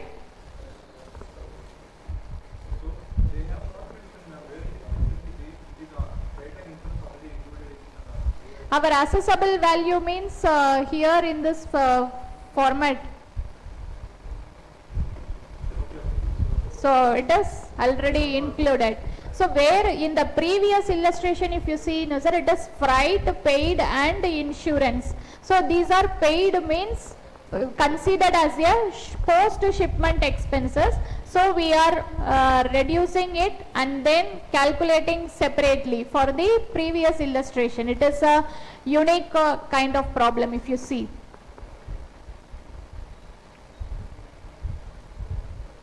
There is one more like a similar problem. I will show you in the next illustration as well. So here directly the assessable value and what is the BCD percentage you need to consider, the customs duty.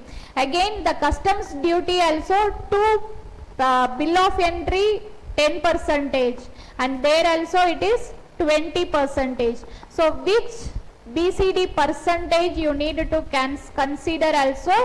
Here you may get some questions here, like date of bill of entry is 25th April and BCD 10% and the exchange rate here is 85. So for first one, which is clear, is 85 is our exchange rate. So into 85 we have considered. So again, which duty percentage, whether 10 or 20, again it is on the bill of entry percentage. So it is 10% here and the social welfare surcharge 10% on 85,000. So IGST 18%. So all here nothing extra. All you need to know is which exchange rate and which percentage you need to consider, that much.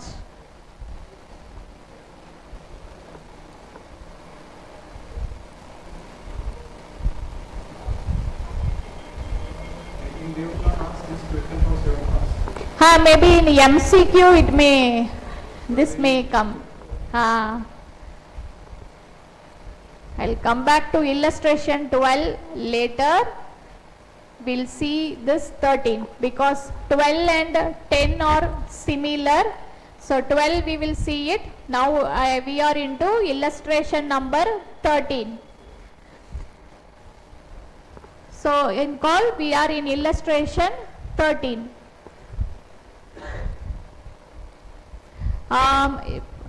From the under mentioned relating to import made on 12th October 24, the product Munich from New York to the Kochi airport. So the FOB, we know it, the cost of transport, insurance, unloading charges at Kochi airport, and we have basic customs duty, IGST, exchange rate. So exchange rate means CBIC exchange rate we consider. So what is the FOB of the product? 10,000. So it is through ship or by air?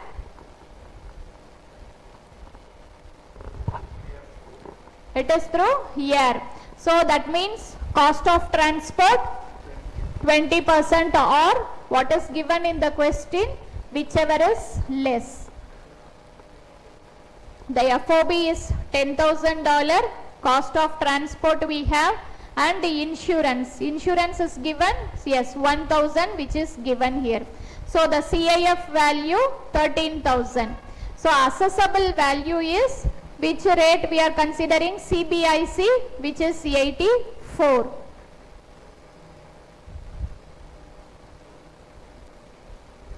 BCD 10% social welfare surcharge and the integrated tax. So all these you can find here what is the total duty and tax payable.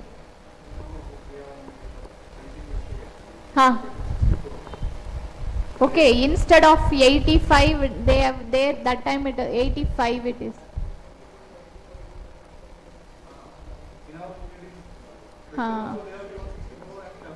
Okay.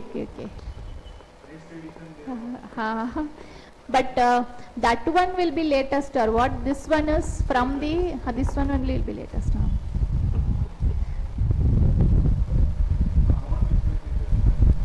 So yes, so the similar problem, CIF value, air freight paid, insurance cost.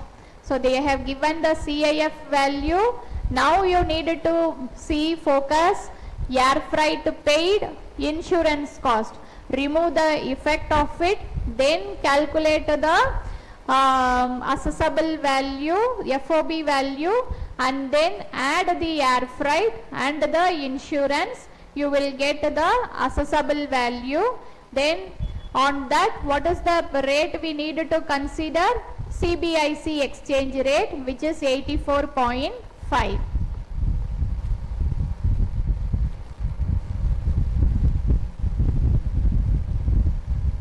So I think illustration 16 is the last one, right?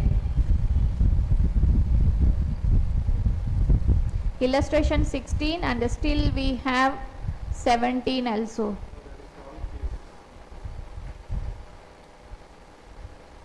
Which one is, sir? 16. Okay. 17 is also there, I think. Okay. Now we will see 15. 15 is the similar type of problem what we have seen, that the air freight paid, insurance cost were considered as the post shipment.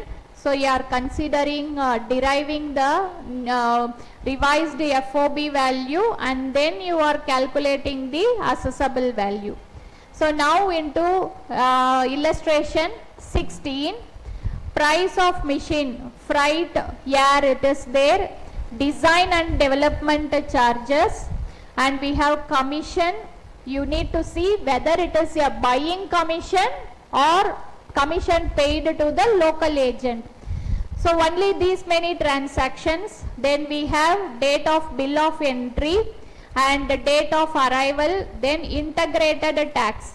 Insurance charges have been paid and details are not available. So insurance charges details not available, then we need to calculate 1.125%. So now you can quickly see here. So later you can try. So price of machine you know, and the but you while you work on the problem, you follow as per that template only. What is the FOB? Then you go for addition of the other items. Then you derive the FOB as per customs. Later you add cost of freight and the insurance. That will be easy. So here price of machine 8,000 K and the design and development charges are there. Then what is the total in INR? So we are converting it into INR because the local commission is 2% on 8,000. That is, see, when we are calculating transport, that is freight and insurance, these two, if the amount is not there, FOB as per customs we calculate. So when you are, when in the problem, if it is directly mentioned, commission payable to local agent of exporter at the rate of 2% of price of machine. So on this directly 8,000 only, you need to calculate 2%. Okay, you should not add any other charges if it is there. So this is the difference. If you are working on transport and insurance, the amount is not there, 20% and 1.125% on FOB as per customs. If there is something you are seeing commission payable to local agent 2% of price of machine, directly on 8,000 calculate 2%.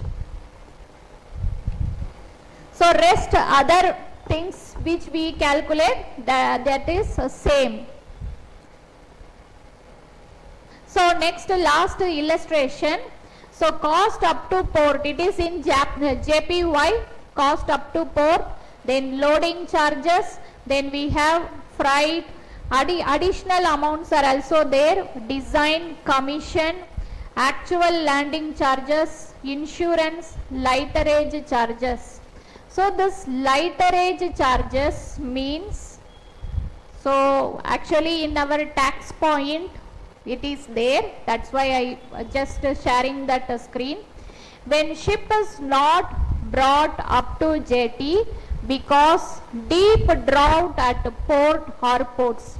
So not every ship they bring near to the shore just to unload the material.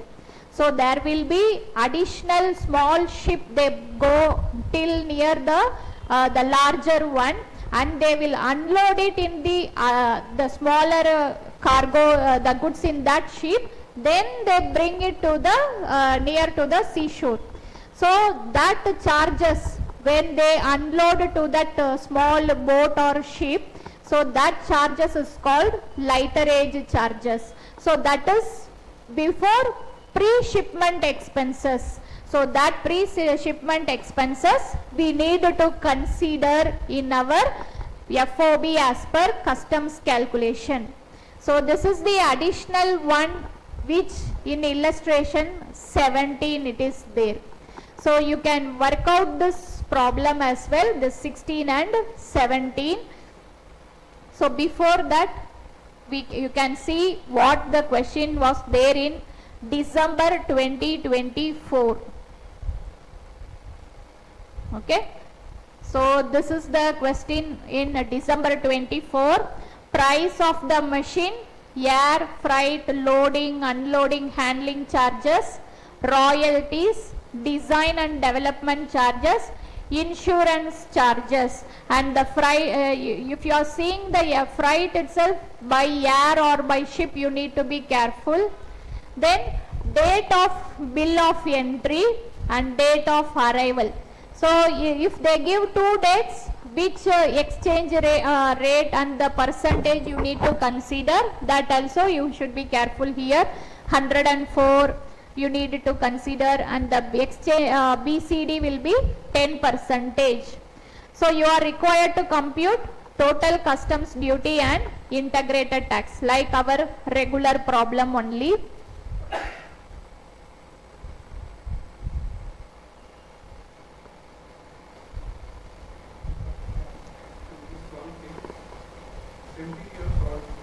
Same, so you can you can see that question paper also, December 2024, you can try that problem.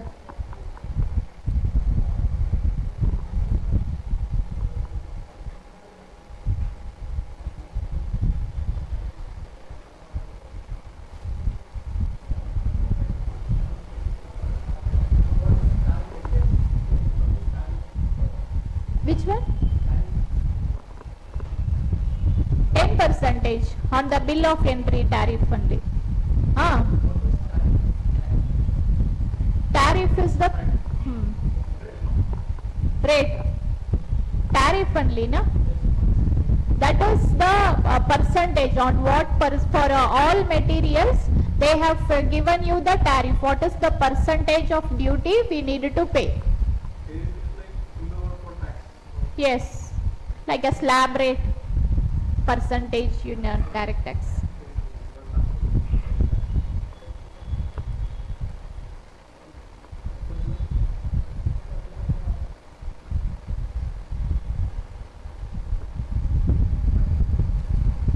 So there is one illustration, it is related to high C, which we have left, illustration number 12. Yeah, material also. RPG Limited imported 125 units of minerals from high C sales for sale in India.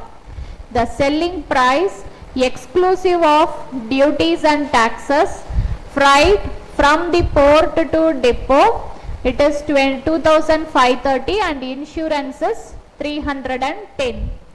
So you are seeing, so the sale quantity is multiple transactions and the unit price is there and the basic customs duty and the no GST.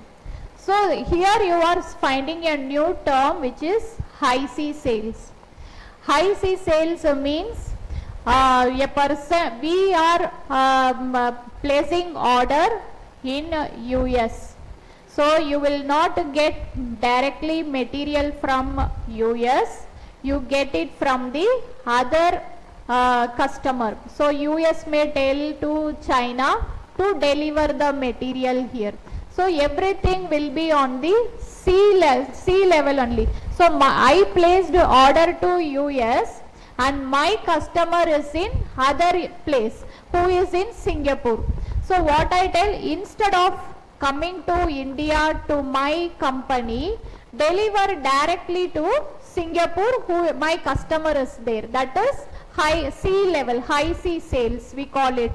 So here for RPG Limited imported 125 units of minerals from high C sales for sale in India.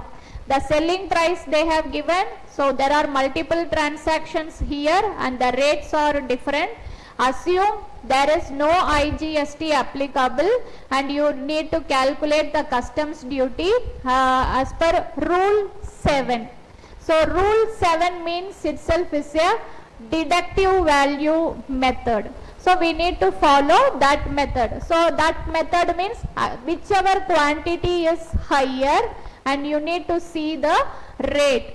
So which quantity is higher, there once we have make a simple calculation. So 130, the rate is 90 rupees. So on our quantity is 125 units. So on 125, 90 rupees, and here again the freight and the insurance, it's like a backward calculation only. It is treated as a post shipment expenses. Like previous problem, you need to remove the effect of freight and the insurance, then you have to derive the assessable value. So assessable value once you have derived, then you know it, the basic customs duty is 12% and your social welfare surcharge is there. So if you see these terms like high sea sales, you need to pay attention how you are treating the freight and insurance. That is important here. So these are the unique problems also we have seen in previous one valuation, and here in the computing how to calculate the duty percentage. Now I will not take much time for the valuation of the GST, but whatever in another half an hour we will able to see, we will complete it. So till now you have seen it, sir.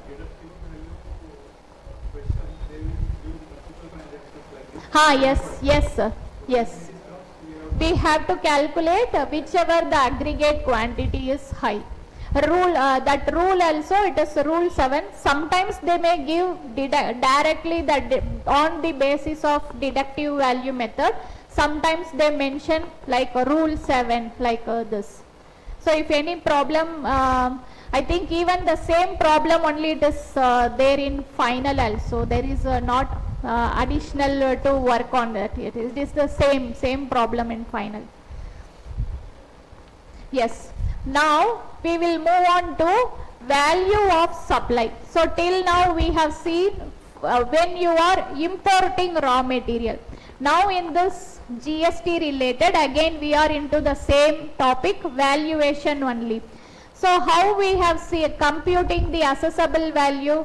Are we paying the customs duty based on the importer invoice? No, we have multiple additional items also we are considering. Same way in GST also, if there are like a freight, if packing charges are there, if you are going to add the profit, if your profit margin, these items you need to add. On that item only you will be calculating the GST. So it is basically like your taxable income. So on your taxable income, how you are paying your direct tax, like income tax. Same way on the taxable supply, we need to pay the GST. So how we need to calculate the taxable supply, that only fully of this valuation of GST. So here it's very simple, it is given. So I will show you this one. So it will be the similar only, but this you can see it, it is in the final level. So it is in detail, but if you see the similar, it's very so simple it is. So but rest everything you need to understand is as per this table only. So now today we will see this value of supply. So why we need to understand this value of supply? So because on the correct value only you need to pay GST to the department. So what is the section for the value of supply? It is section 15 subsection 1. So we'll go one by one. This value of supply, section 15 subsection 1 we have, subsection 2, 3, 4, 2 are there and 3 we have. Okay, today we will see these 3 are there. So what are the values which are not included in the above? Section 15 subsection 2. Any taxes other than GST that you need to calculate. So now you find it difficult, I will show you illustration, you will find very simple here.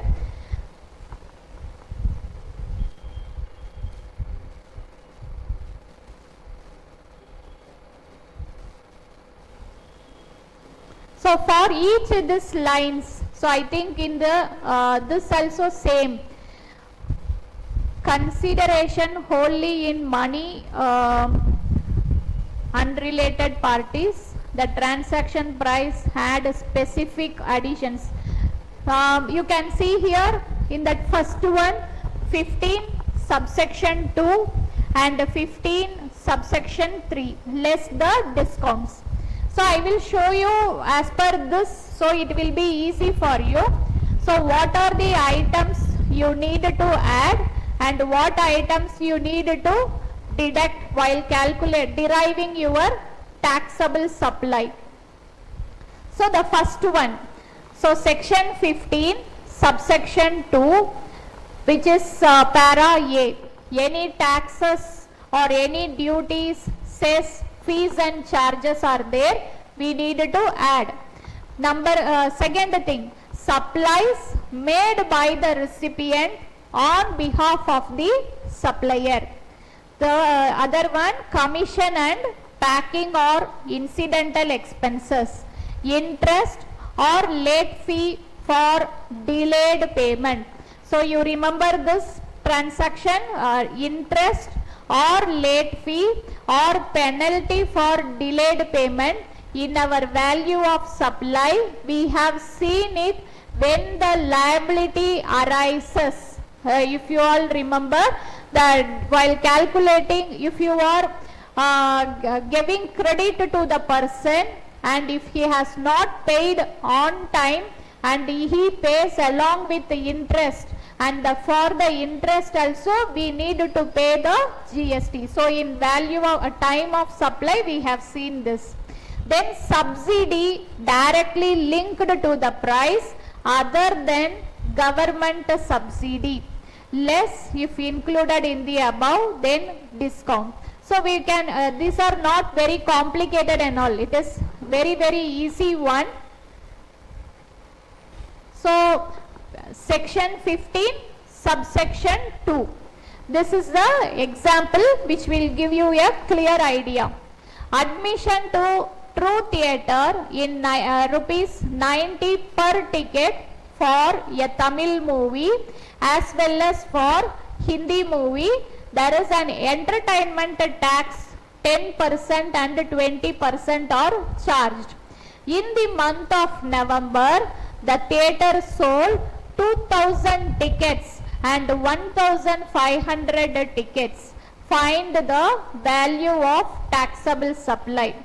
So, for example, I am seeing only 2000 tickets of Tamil movie. So, whether I will be paying GST directly 2000 into 90 rupees. So, how much it comes? 2000 into 90? 1,80,000. If I pay GST on 1,80,000, then it is wrong. Why? Because there is an entertainment tax which the theatre collects from the people, which is 10%. How much is the entertainment tax? 10%. So when you are raising the invoice on 1,80,000, you need to calculate 10%. So 10%, 80,000. 10%, how much it comes? 18,000, right? So 1,98,000. So on 1,98,000, I have to pay GST. So this is the one which we are going to learn from the valuation of supply.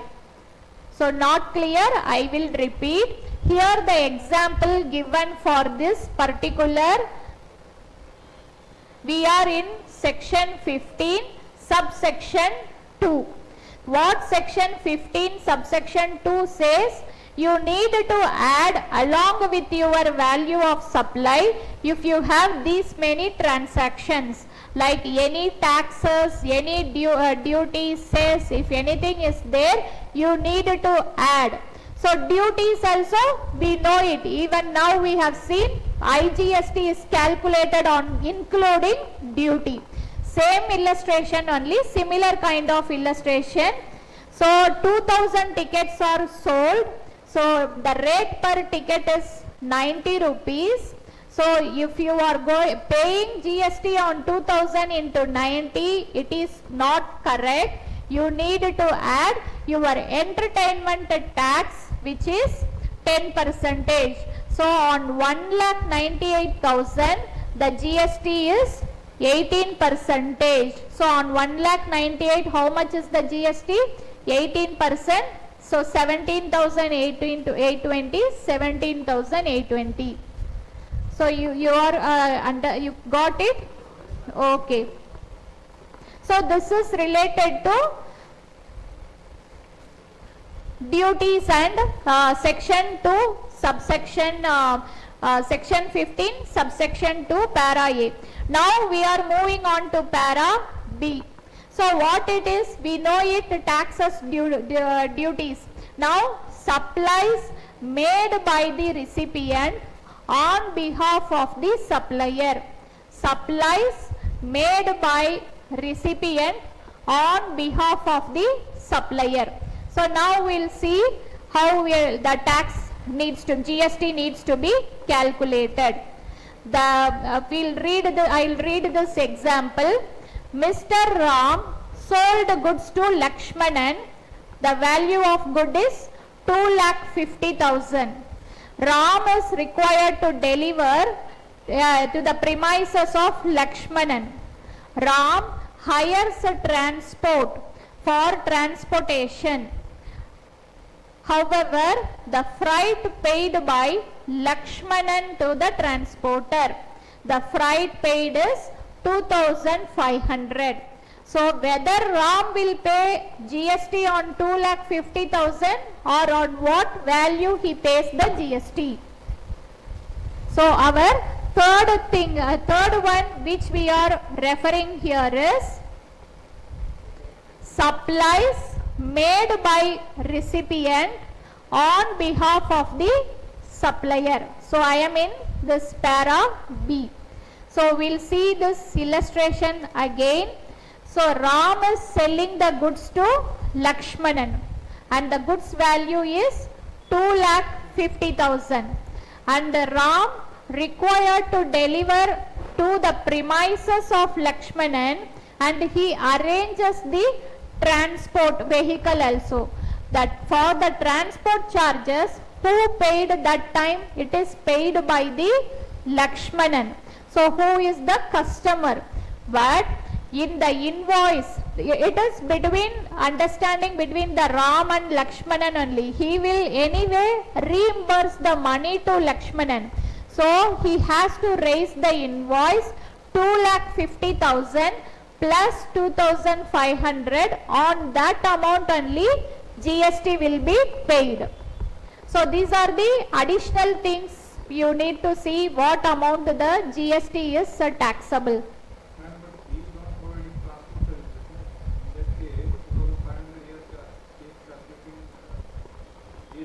Huh. No, so suppose if I have any showroom and I am selling you some refrigerator. So in my invoice, it is agreed that I only have to deliver till your residence. So the refrigerator cost is 10,000 and I need to add what is the freight charges is also there. So if the freight charges is say 1,000 rupees something, so the freight charges transport from the showroom to your residence, it is 1,000. So including that, I will raise an invoice to you. So on 11,000 only the GST will be paid.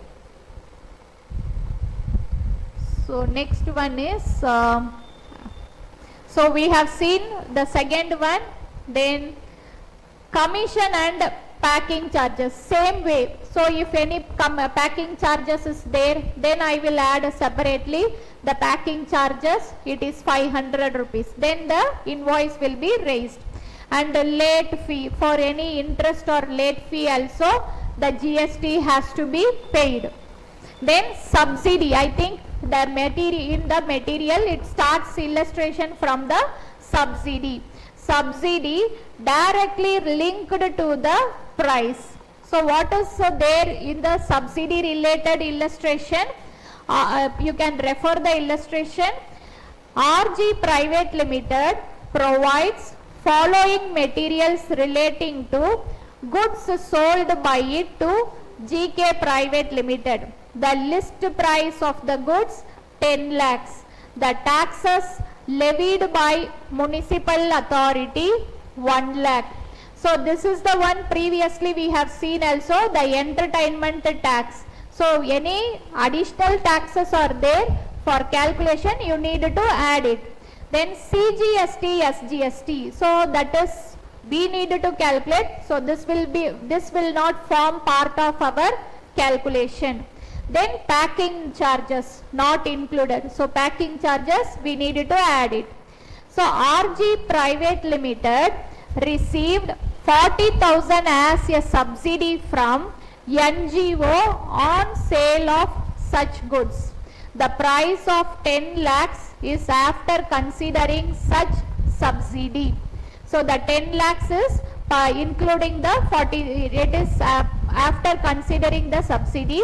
They offers 2% discount on the list price which is recorded in the invoice. So discount is also which is given, that is 2% on the list price. So on 10 lakhs, what is the 2%? We need to calculate. So how we are going to, here the steps are very clear here. So first one is list price 10 lakhs. The tax levied by municipal authority 1 lakh. So 1 lakh is there. Then CGST, SGST, it should not form part of our calculation. So it is nil here. Then packing charges 20,000. So 20,000 we have considered. Subsidy. So very important point to note in this subsidy is, if you are receiving subsidy from government, subsidy means you get some incentives from the government. If you are doing this business, so there is some incentive schemes from government, you will be paid some certain percentage. But here the subsidy is received from NGO, it is not from government. So you need to calculate, add this subsidy also. So it is 40,000. So what is the value, and discount also we have it. Discount is 2% on the list price. So on 10 lakhs, 2% is 20,000. So what is the value of taxable supply? So it is like direct tax. What is the taxable income? So you are deriving here taxable supply. On this supply, GST will be calculated. Yes, anything?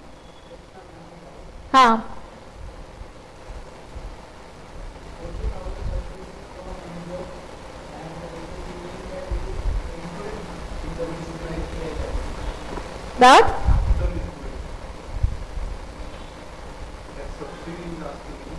So separately, but still you have, that is your, now your list price is 10 lakhs.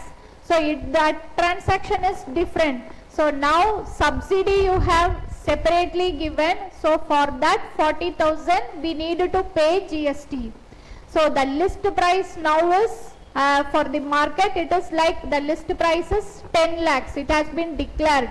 So apart from that, you have separately the RG, they received 40,000 as a subsidy. So you need to show separately the subsidy of 40,000. On that you need to pay GST as well.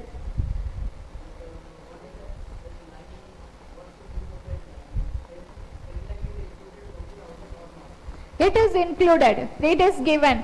The RG received subsidy and the price of 10 lakhs is after considering its subsidy only. So, but your list price, so you are declaring that this is my MRP kind of. So, your list price is 10 lakhs, but and you need to show separately what are the transactions you need to add, that is include for calculation of GST. The similar problem is there in final as well. I think there are 2 points. One is calculating the simple value to government and subsidy is paying The NGO. So here there is calculation to the government. Okay. So benefit anyway usually on the loss side. As usual will be on the loss side because he's providing 20,000 to that NGO. But here on government side, they have to add 40,000. that's what two parties are there, government and NGO. So I have other problems also for subsidy related. I will show you. That means, ma'am, any company or someone who is providing some discount or subsidy, Huh. he has to pay the GST. That Yes. is his own loss. He is providing Yes. he has to pay to government. Government. Yes. That is a good one. That answers all that. So, तुम्ही subsidy असेल ना, त्याचं loss आहे. जेव्हा तुम्ही करतो ना, तेव्हा तुम्ही जेव्हा अनुमतीचं कोर्टाचं लिस्ट आहे, त्याच्यात GST द्यायचं. तर 40,000 loss करू शकत नाही. ते द्यायचं नाही, ते द्यायचं नाही. that is one decision आहे. So this for commission and packing charges I just taken, but I think for commission and packing charges is a general one only, so we need to add it. Yes, here we have a few subsidy related. Mr. A is a seller of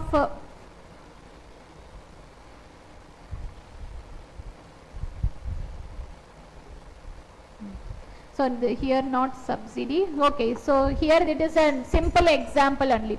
Mr. A is a seller of furniture. He supplied furniture for 5,75,000 with the condition to remove old furniture from the premises by charging 5,000. Find the value of taxable supply in the hands of Mr. A. So he supplied the furniture 5,75,000 plus he is also removing the old furniture which is 5,000. So the taxable value will be 5,80,000. And we have interest or the late fee or penalty. So here penal interest charged by supplier for delay in payment of dues. So for any delay in the payment, if you are charging the interest, GST is applicable. There is an exceptional case, the penal interest against loan repayment is also treated as interest, but it is exempted from GST. Only in this case, GST is not applicable.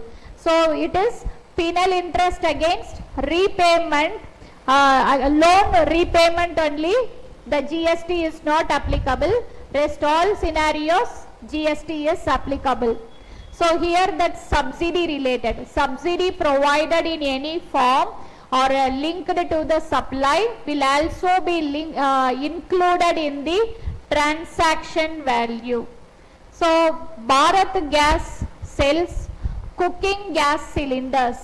Subsidy directly transferred to the account of the customer and the selling price per cylinder is 800. The customer received subsidy 200 rupees directly from government to his bank account. Net outflow of buyer 600. So for us, we are having the subsidy received for the gas 200 rupees. If you consider us, our net outflow is only 600. Find the value of supply in the hands of Bharat Gas.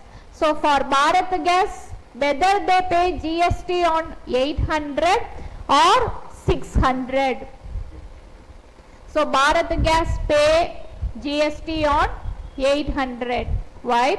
the amount of subsidy directly credited to the account holder and not received by Bharat Gas, who is making the supply. The subsidy will not be considered as part of their transaction value. It is not received by them. So the subsidy, if they received it, then they will get the benefit. If they have not received it, then they have to pay tax on the 800 only.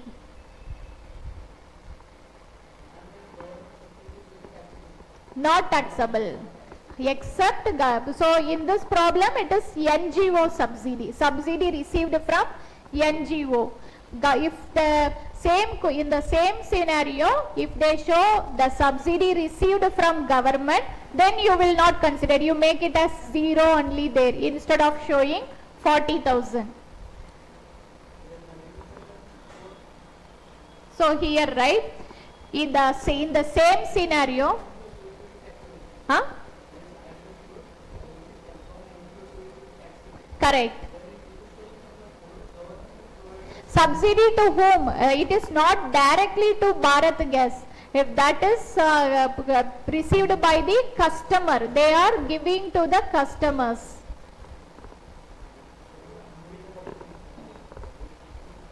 So one more subsidy related. The government provides subsidy for the benefit of farmers, but it is given to the manufacturer of fertilizers.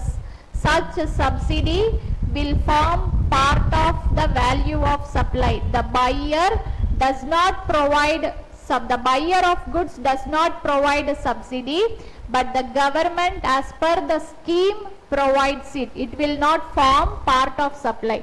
So instead of to the farmer, to the manufacturer of fertilizers, government is giving the subsidies. So in that case scenario, they are eligible to that subsidy. They don't want to consider it. So that is will not form part of the value of supply, means it will not form part of their taxable supply. And in this case, if there is a value of 10,000, Yes. fertilizers, someone is This one. Okay. and he is getting subsidy, say 2,000. Okay. 10,000 is the same value, financial value. 2,000 is the government subsidy. He has to consider 10,000. So the 2,000, it's not form part of your taxable supply.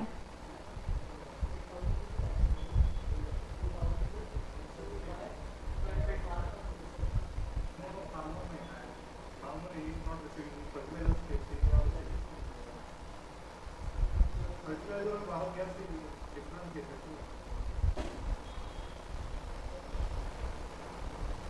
So that time we will not consider that 2,000 only, we will consider on that 10,000 also. If I see any other, I will show you that problems if I have. In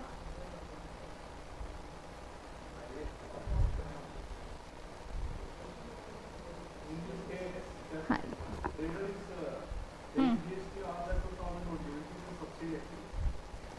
1 minute.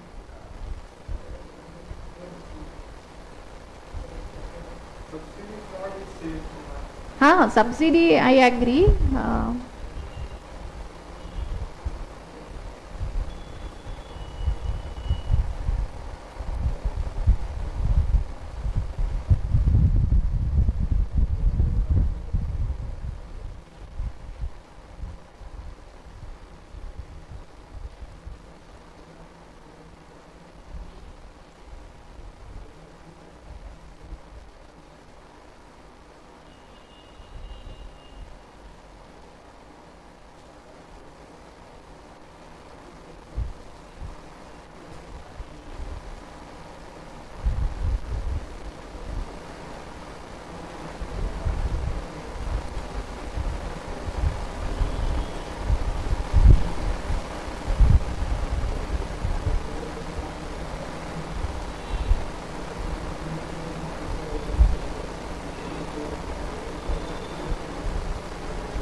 This is the same problem what we have for internal, sir, the same.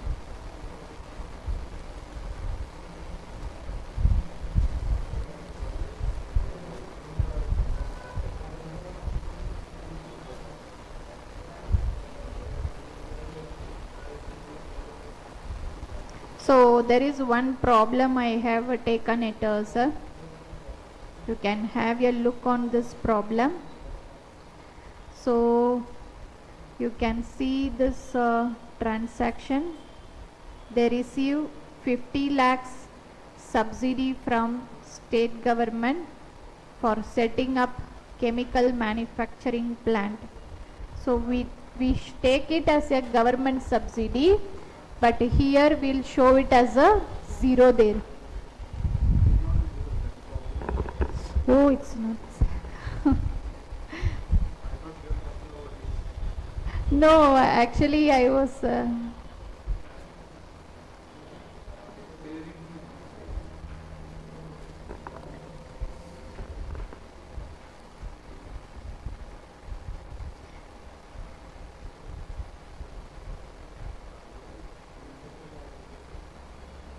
so there is one example is there in this is for the final material.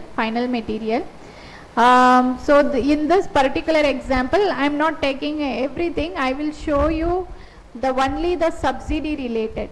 Rajabai received 50 lakhs subsidy from state government. So in that scenario, we show it as zero instead of capturing that number. That's all. So even in this example,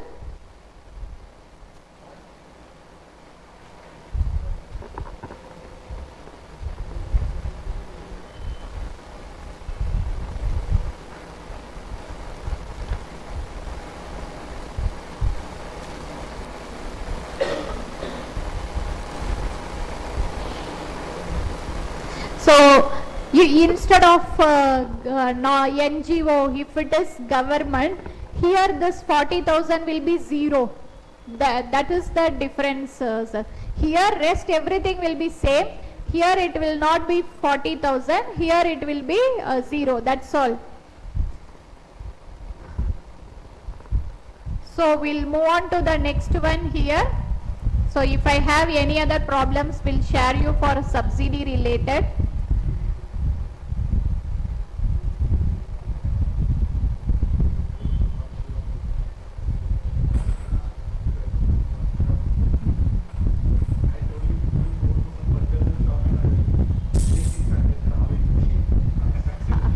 Which one, sir?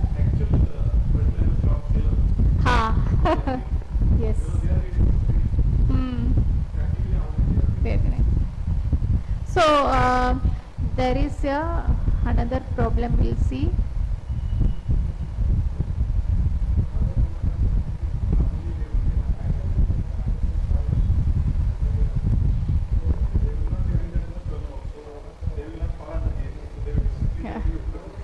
They will say it's exempted. Sure.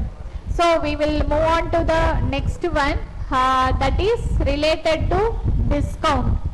So we have seen subsidy. If I have any problem for your update, I will share you if I get something from the final material. So now we will see about the discount related. So if there are three things we need to understand from the discount. One, suppose if I own the showroom and I am giving you discount when you are purchasing any mobile or laptop. So the cost is 10,000. In the invoice itself, if I say some 10% discount, say less 1,000, and the net invoice value raised is 9,000. So the taxable value will be on 9,000. So it is not in all scenarios. There are three, if you take discount, it is classified into three different scenarios. The first case, if the discount is given before or at the time of supply and recorded in the invoice, in that case, the transaction value will be, as I said, 10,000 less 1,000 on 9,000. I pay GST on 9,000 and not on 10,000. This is the first situation. Then second situation, if the discount is given after supply but agreed upon before or at the time of supply, can be specifically linked to the relevant invoices. So if I tell him I have on my sale of 10,000, if you are going to pay me by tomorrow, please make payment of 8,000 only. So it is agreed. So the discount is given after supply, agreed upon before or at the time of supply. So what I will do, so if I receive 8,000 from you tomorrow, then I will raise a credit note. So in that it is separately for the 2,000 rupees. So the GST will, I get the benefit of GST also. If on instead of making payment on 10,000 to the GST department, because of the credit note raised, I pay to the department on 8,000 only. So this is the second scenario. And third different one is, if the discount is given after supply and not known at the time of supply. So it was not known only. So if the discount is given after supply, then in that scenario you cannot claim deduction from the transaction value. So there is no discussion has happened only. So I sold the laptop to him, and after later I am giving a credit period of 30 days. Later I find some cash issue at my end, and they are immediately informing my customer, so make payment within next week. So it will be I will give you some 5% additional discount to you. So this is not known at any point of time.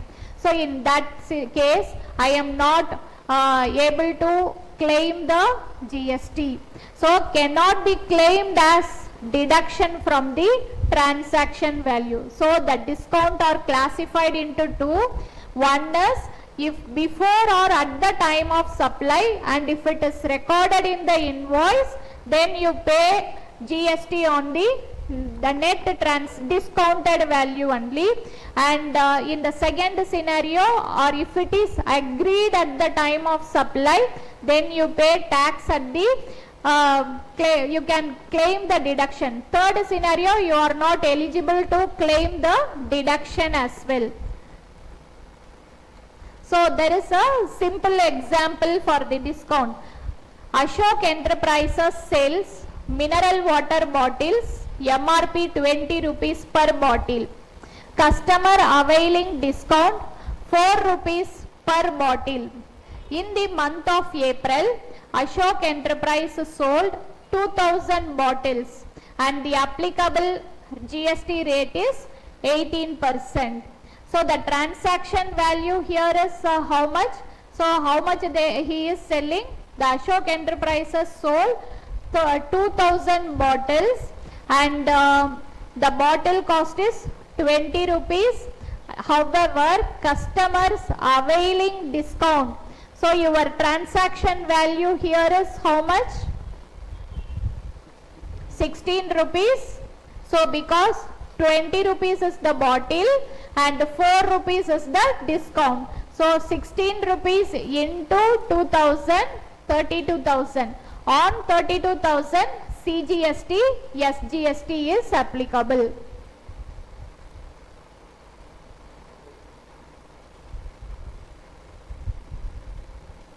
Okay. So in this last illustration, we will stop till here. So I will understand the valuation, how much you got, you understood. So we can see this illustration, and we will stop till here. So first one is X Limited engaged in doing job work. So in accounts also you might have come across this job work related, right? So he is engaged in doing job work for Y Limited. Y Limited supplies raw material for 2 lakhs and packing material 22,500. X Limited for completion of job work. X Limited agreed to supply job work services for the purpose of performing the activities specified by Y Limited. Job worker labor charges 1 lakh, profit 70,000, material consumed 3,500. So now whose transaction value we are going to calculate? The transaction value to levy GST in the hands of X Limited. So how we are going to calculate the transaction value? So what are the steps are here? So what is the raw material? 2 lakhs, okay. And the packing material? Okay. Okay.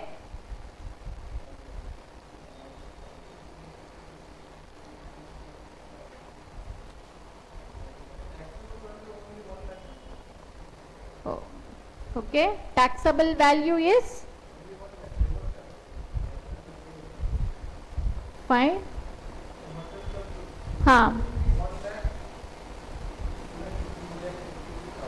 So how 2,56,000? Okay. Okay. 2,22,500. Okay.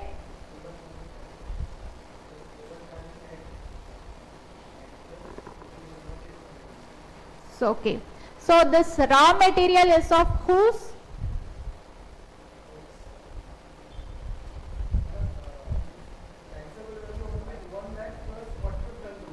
Okay. This raw material is of whose? Okay. So you are right. So you need to add profit also. Yes. See, when say for example you are running a shop. So you are selling me that calculator for, you purchase calculator for 100 rupees. So are you going to sell me for the same 100? You will add some profit margin, right? Say 50 rupees. So you sell it for 150 rupees. On 150, GST will be 18%. So profit margin also. So here what is the taxable value? Okay. So 173,500. So when you are calculating if it is for the job work, you need to see the question for whom you are calculating the transaction value.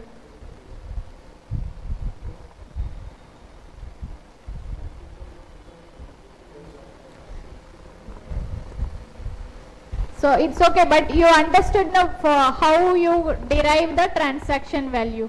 So in next class we will see that till the valuation is not completed, this is where the transaction value you are aware, like you are given the packing material, you have given all those details like profit margin and everything. So on that basis you are able to find the transaction value. Even if you find the term as a transaction value, you can replace it with the taxable value, like your taxable income. So it will be easy to understand. So in next class, we will be seeing this rules. So where you are not able to find the transaction value. With a simple example, I will close for next session. So we have to study the rule 27 to 31. So rule 27 is value of supply of goods or services, consideration not wholly in money. So I will read this example where a new phone is supplied for 20,000. New phone supplied for 20,000 along with the exchange of an old phone, and if the price of the new phone without exchange is 24,000. So on what value will you pay the GST? So if I am having a mobile showroom and I am selling the mobile for 20,000 instead of 24,000 because of exchanging the old mobile. So on what value I will pay the GST? So these are very important in the valuation stage. So that will be for 24,000. So these things only will study in the rules. So the rules are very important. The similar example, Mr. A being registered person sells TV to all customers 45,000. He supplied new TV 42,000 along with the exchange of old TV. So what is the open market value? So it will be on 45 and not on the 42,000. So these are important. So we'll solve, I will check if previous year we have any questions. We'll share you on groups. Please try the problem. So today the class you got what I am trying to explain. You got it. So sure. So the subsidy related, still if you have some oscillation, what to consider and what not to consider, I'll see any questions are there, we'll share you. Please have a look, then we will try to solve it in the next class. Yes.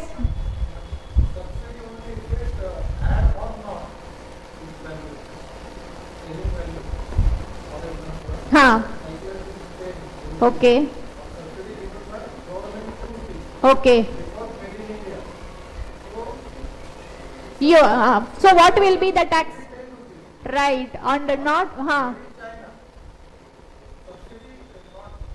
correct, correct.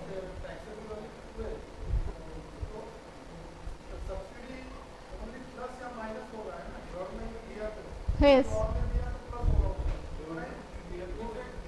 If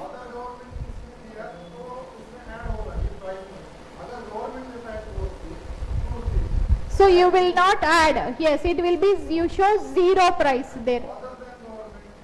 You need to add it. Yes, on 12 GST is applicable. Yes. So I will see in other questions also. There are some for final we have.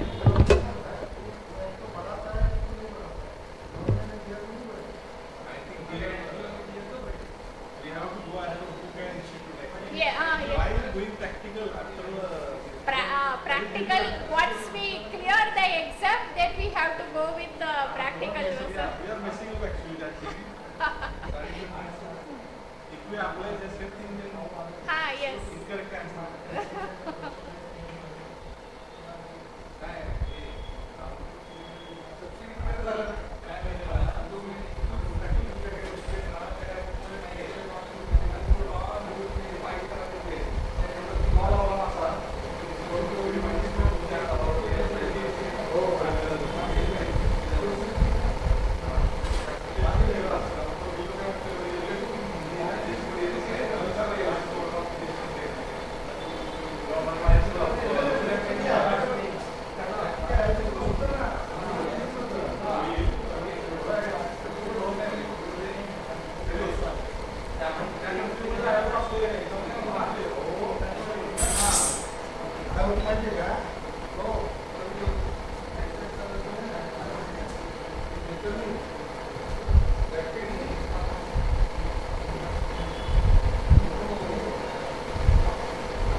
Those who are in online, please let me know if you have any doubt. So even not now, or you can send me the WhatsApp, so we can discuss in our next class. So today, please have a look on the problems, customs valuation, plus the how we are going to calculate the duties. So please have a look on those topics, and in next any doubt you can send in our group as well, and in the next class we will solve those problems. Yeah, thank you all. Thank you.